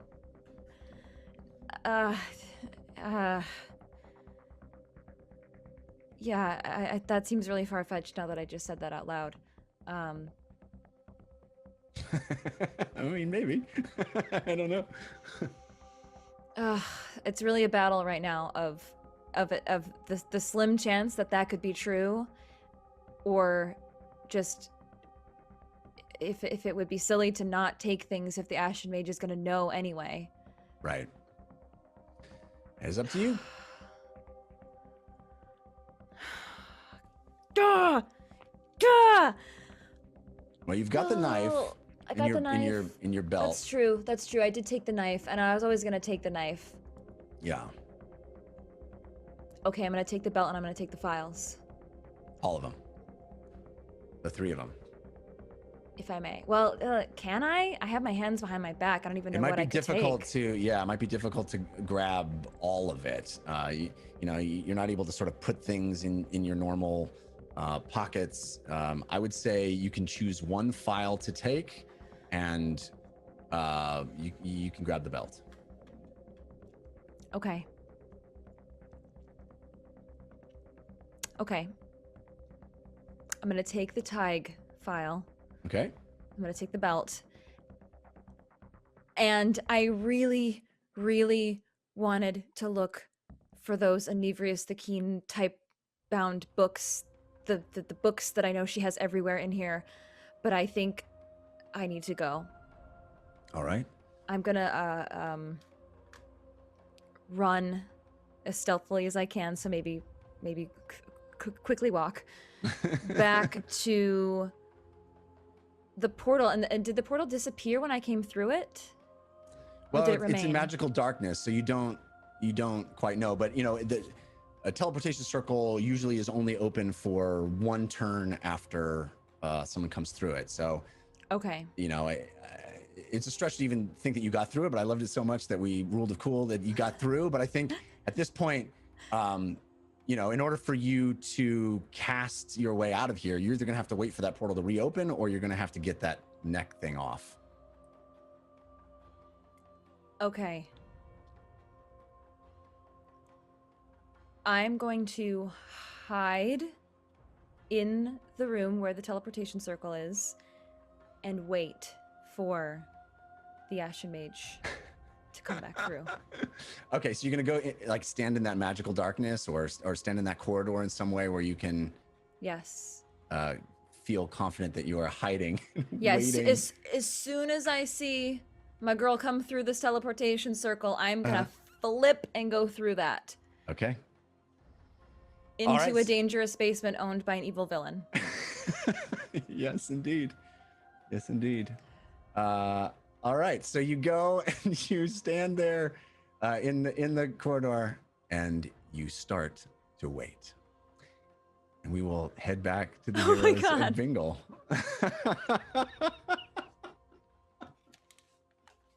You're playing this great. Everybody is. Okay,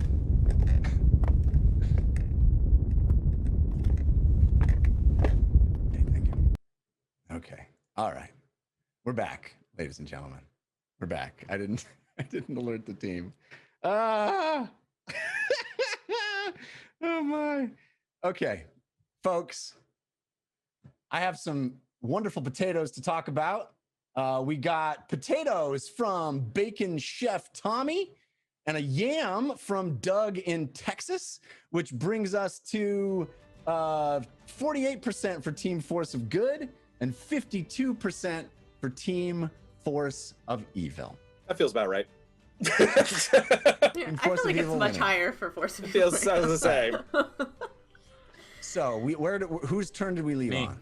Me. Okay, Civ. And I got my roll 20 working, thankfully. So Great. I'm gonna do this. Great. So I'm gonna do my tabaxi thing, move, dash, racial, blah blah blah, and I'll just Where- whisper to the rest of them, run for the sewers. 10, 15. Where how do we get to the back door from here, Jeff?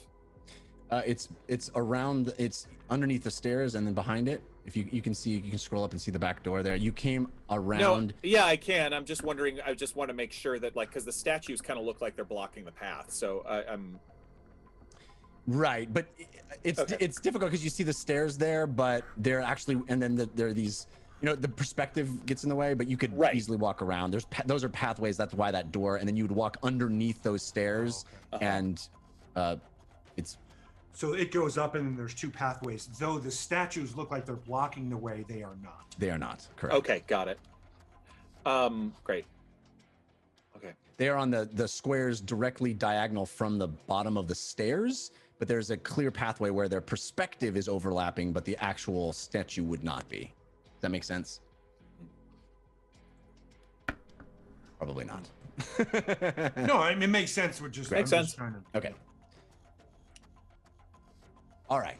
So, Civ, you are bolting, right? Yep. He's gone. Yeah, I can't quite get to the trees, so I'm just gonna. That's with your 120 as well. Yeah. Okay. Wait, no, that's only 90. You're right. I do have 120. Yeah, you do. Dash, Tabaxi. baby, dash. So I kersploosh into the water. And since I have my ring of swimming, I can breathe and dive down. Civ is gone. He's Civ is swimming. gone, and I don't think there's a reaction that she has to stop you. She only has something on her turn, and she doesn't have her turn yet.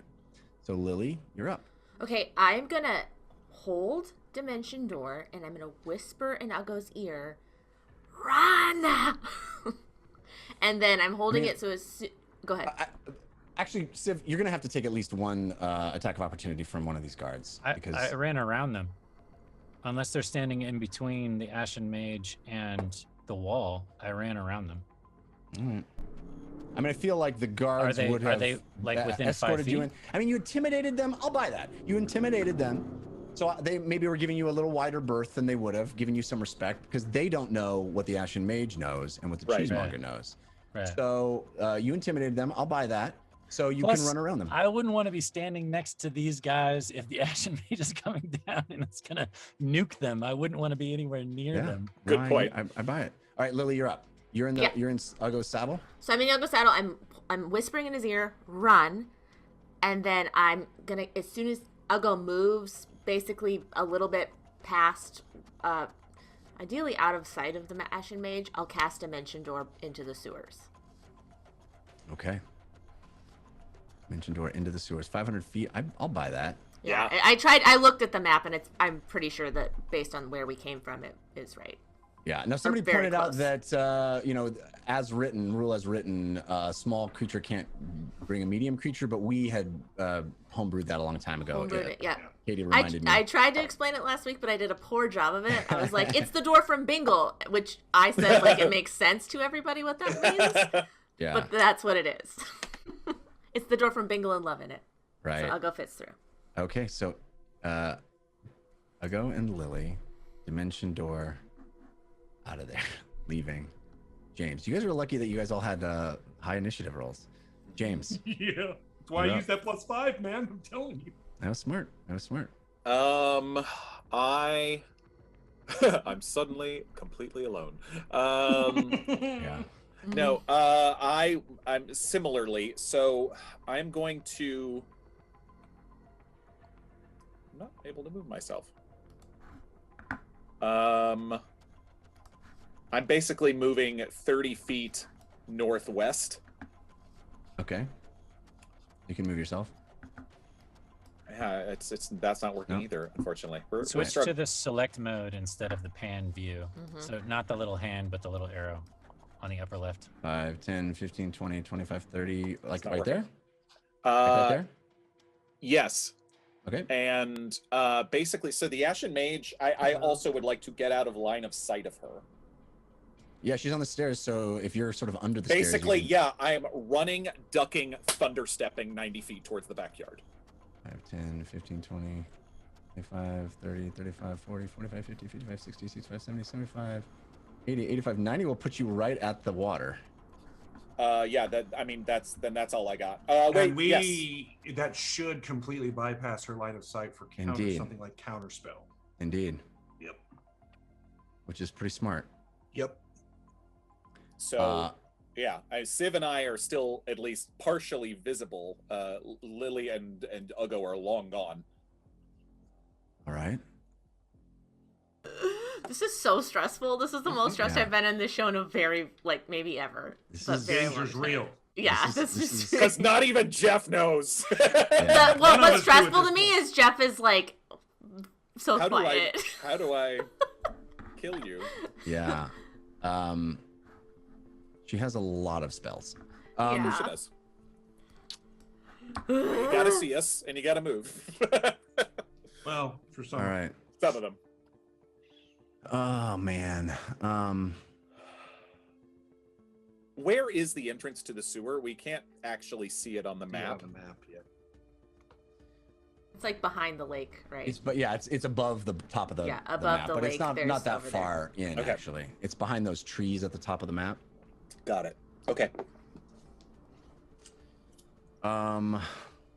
She wants Fahima. She's surprised you're alive. Maybe she doesn't even. As she dispelled your illusion, saw you transform into these creatures she knows, and then saw you just get out. Oh my god.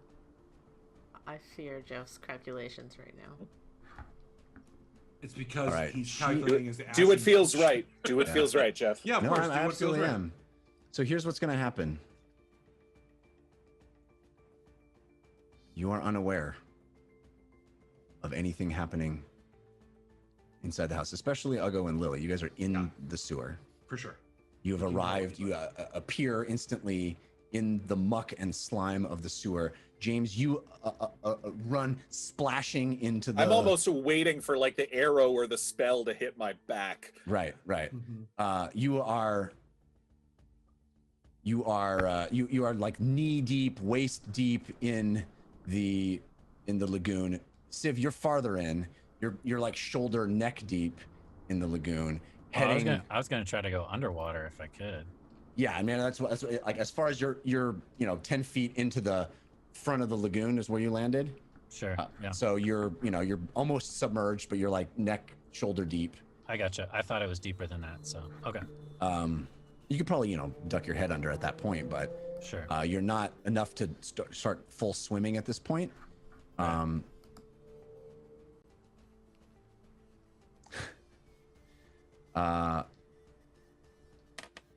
You see, let's see, what, So 5, you 10, said 15, we're 20, unaware 20. of what happens. Exactly. 20, 25, 30, 35, 40. Breathe. Yeah. All right. It is. Let me just roll something.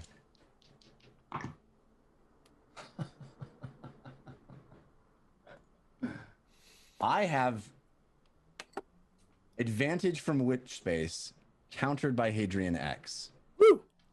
So I have to take that roll. Yes. Yes, you do, I guess. But I have my +5. You do. Oh, wait, you get a +5? He Yeah, said I do too. everybody gets a +5. Still don't think it's enough. That was 5 for 5. All right.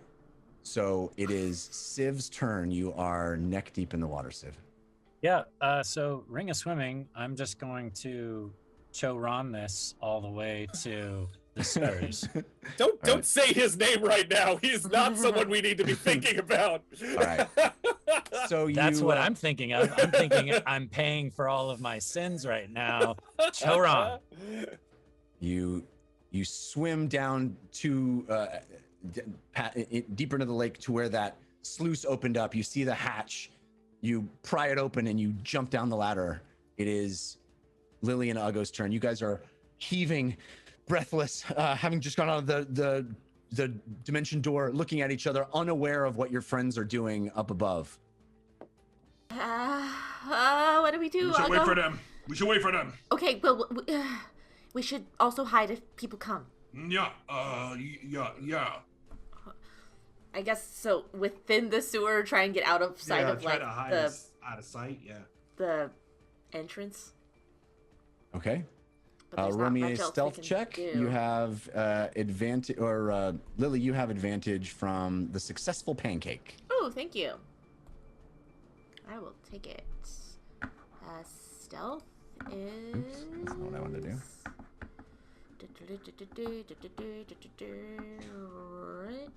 Very sneaky. 26. 26. Okay, you feel very confident that you are hidden. Ugo, are you doing the same on your turn? 7? All right. Excuse me. 8. Okay, Lily, as you duck into the shadows, you see Ugo trying to press himself against the wall. He's clearly out in the open, and you don't know why he's not getting more casually undercover. You're like, you resting. can be seen. It's obvious. What? James, what do you do at this point? Dash to the sewer. All right. Double move to the sewer. I mean, if I can make it in a single move, I will use my action to slam the thing shut. Yeah. What? Oh. Hang on.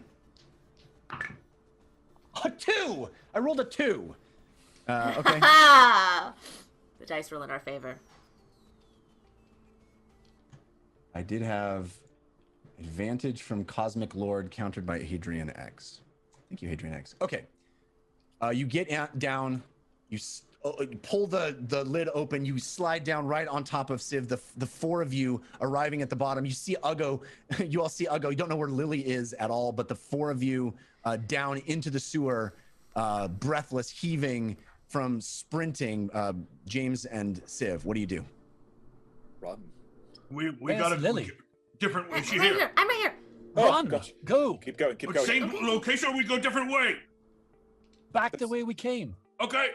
Yeah, and then we bolt for the. We where didn't came in. see any other. Yeah, there was one other pathway, but we didn't investigate it, so it's not worth it. And there might be more people, so we should get Yeah. out. I don't want Or to fight demons. another demon No, or sewer no. crocodile or whatever for, No. for Alright. no reason. So you run down the pathway of the sewer, your feet splashing and through the muck, the smell again assaulting your nose.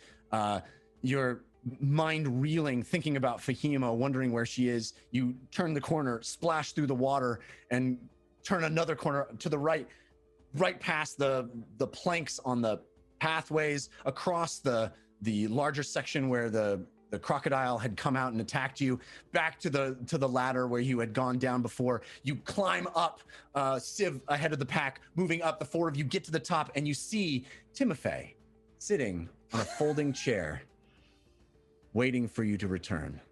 I run right past him. Yeah. Are you taking us to the mouse holes? Did you get whatever was there? Where are Dead. you Yeah. going? But It's bad, Timothy. Don't go down there. Don't go down Real there. bad. It's bad. And You you guys don't are- look anything like the people that we went down there. Well, our thing went away. Our disguise went Oh, yeah, away. we've been so- You Built, look so nothing actually- like what we went down Yeah, there. we do. Some Yeah, we people do. Yeah, we do. We were just in gardener clothes. Yeah, you're in Oh, actual right, disguises. right. Yeah. I thought we had. Yeah. Yeah, No, you're we in just actual- look like- That being said, I probably have weapons out. So Yeah. Yeah, we're like, we're not gardeners anymore. You guys Right. just sprint past this poor guy sitting in a. I think in a I'll say, folding chair. Timothy, it's bad. They're coming. Prepare the guards. Guard this. Like, tell him that Real he's bad. Yeah. Demons down there! Demons run! Demons. He stands up and he runs toward the mansion, shouting and yelling, and the four of you run back down the ramp where you moved through toward the gate at the front of the mansion, and that's where we're gonna end tonight. Oh no! No. Yeah, Oh, that's where we're gonna end tonight. So let's bring Jessica back in. I know she's waiting to come back on. We'll bring the 5 back on together. This was the most stressful episode I've ever experienced. Oh my gosh. Are we surprised? Honestly, those last 2 rolls that I rolled are pretty amazing. Like I rolled a 2 and a 6. D&D, man. It's D&D. D&D. Even your big bad can fail. Yeah. Yep. That's why when things look bad, they aren't always bad. Yeah. They can turn just as quickly as they did on us. They can turn right around the other way. I think Hi, honestly, Jessica. Jess, we will pick back up Hi. with where you left off next week. No. I know. Oh my god. These weeks are really hard for us because we can't talk to each other about It's a lot. It's a lot. Thank you all for sticking with us and watching me have a actual meltdown live on Twitch. If that's your meltdown, you're very calm and collected at all times. Oh my gosh. What happened? What happened? A flawless heist happened. Yeah.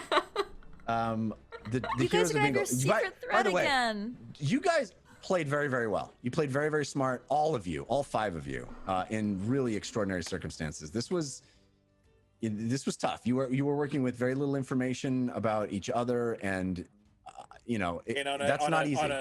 On a very truncated timeline. Yeah. Indeed. Yeah.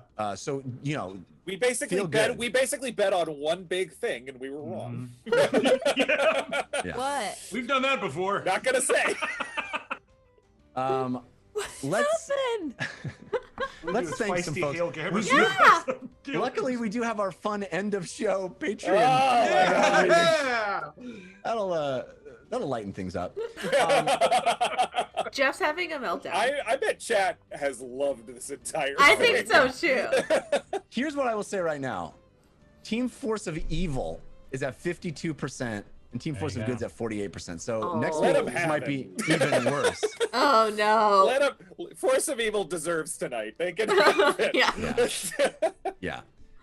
So again, the show made possible by our patrons over at patreon.com/thedungeonrun. We have new episodes every Wednesday at 6 p.m. Pacific time here on twitch.tv/thedungeonrun. We have the Dungeon Cooldown on Mondays at noon Pacific time on Twitch, Yeah. twitch.tv/thedungeonrun. And if you are a patron, you get the video on demand of the Dungeon Cooldown, which I can only anticipate will be spirited this week. I think it might just have to be just you. Yeah. it might just be me. Just Friend, Jeff. that I was going to be on this week anyway. That but would be if I play great. by Maybe myself, it's Jeff solo and none Or- of it. it's just my Or we therapy set it up session. so we go back and forth between the two sides, and we have Jeff in the secret That's room. great. Yeah, me and Jessica and one of you guys. That'd be great. 2 hours of the cooldown this week. Anyway, the only way to get that on demand is become a patron. We are grateful to our patrons. They make the show possible. And we are premiering our first episode tomorrow. If you want to watch how this all began back at episode 1, we're going to start putting all of the episodes on our YouTube channel. So we'll be premiering our first episode tomorrow, which is Thursday. 10 a.m. 10 a.m. Pacific. 15th. Yep, 15. You know, tax day. What a better way to spend tax, Tax day day. than at 10 a.m. Pacific time on YouTube, hanging out, watching our first episode again, seeing how far we've come. We also have merch on Teespring. You can check out t-shirts and cool stuff. And this is the part of the show where we thank folks at a certain level on Patreon. The top tier is Team Force of Good and Team Force of Evil. The folks that give us an extraordinarily generous amount of money every month. And to thank them, we acknowledge their names at the end of every episode, and we do it in a very special way. Patrons have submitted fun ways to read off the names, and you can do that if you become a patron. The post on our Patreon page requesting suggestions for fun ways to do it is up, and I welcome those. But this week, 2 folks submitted things, and we're gonna have the dice determine who's going to do it. So are we gonna re-roll if it's Jessica or Katie? So it's one of us. Yeah, we'll re-roll. Yeah. We'll see what happens. 1, a 3, or a 4. Yeah. So I'm gonna roll right now, and it is a re-roll. 3. Oh, MPB. All right. All right. Oh, Morgan no. Peter Brown, ladies and gentlemen, will read. Let's end a very stressful episode with this. Okay. This is Bob Harris suggested Team Force of Good be read as a ring announcer for boxing or wrestling matches. Nice. I like that. Okay. I wish I would have been chosen now. And Team Force of Evil was suggested by Beaker Parr, who said Team Force of Evil should be read as a nature documentary. Ooh, that's a good one. Okay, I love this. I love Excellent. this. This is good. All right, beginning Excellent. with Team Force of Good. Coming to you live from beautiful Atlantic City, New Jersey. It's the Survivor Series. First, the tag team, a 7-on-7 matchup of Team Force of Good. From St. Louis, Missouri, Armando 89. Woo! Truth or Consequences, New Mexico, the Dungeon Run, yay! Weighing in at a svelte 101 pounds, Brema! Coming in from the city that never sleeps, New York, I am Moo Cow! Chair break, chair break, chair break. The master of disaster, the king of the cage, Cold Condor! From the top rope! Coming in all as one team, they're their own destiny. I don't know what that means. The Gold Family. Oh, cartwheels, cartwheels. Just Jules, the manager, and her tag team partner, weighing in at a intensely muscular 300 pounds, Eric Shields. From the top of the Hell in the Cell, Bob Harris. Now to keep track of who I haven't said. Let's see, who else? Were you not going in order? I He was love it not when the going ring in announcer order. goes, I'm trying to mix let's up see the who order. else." You did this to yourself, Let's see. Morgan. I totally did Morgan! this to myself. From Seattle, Washington, the home of the Supersonics, it's Monique! That's where I'm from. Yay. I also am from there! The middleweight champion of the world, Fan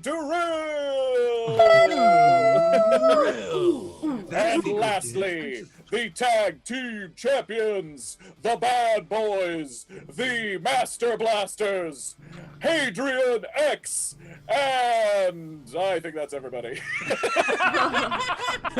such a master. He doesn't Again, need a blaster. Adrian and X.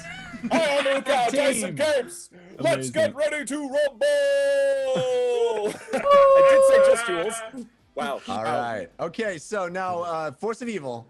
A nature You can documentary. recover from that. Force of Evil as a nature documentary. That's right. Across the cold winter plain of Alaska, you will find such beautiful, picturesque views as the change box exits out from its hibernation in search of its only food source, down to clown. Flying through the beautiful skies, winging its way through the clouds, going from treetop to treetop. J-Rock can be seen. But what's this? Poking its head out from a hole in the tree in search of nuts and food, Gorbin Blade. The Gorbin Blade is also known as an Ouroboros 43 in the summertime. I think I've seen this documentary. And that beautiful call that you hear ringing through the treetops is the mating call of one, the Carson. She could say, Sir Morgan Attenborough. That's right. And lastly, this is truly a beautiful sight. A rare vision. Fernando the Jackal. What is he doing in this mysterious landscape? He's not known to come this far north in ages. Truly, he must be on the lookout for his natural prey, Forest LV86. Thank you. This has been the Team Force of Evil.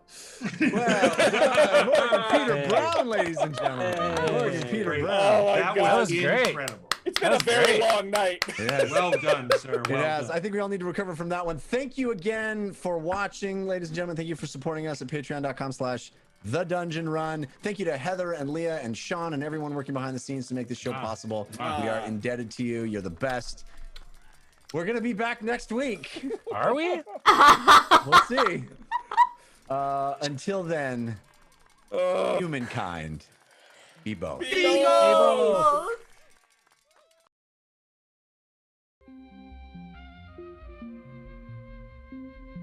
It started.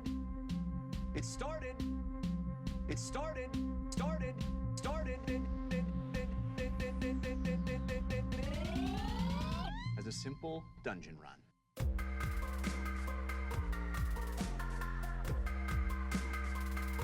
As a simple dungeon run.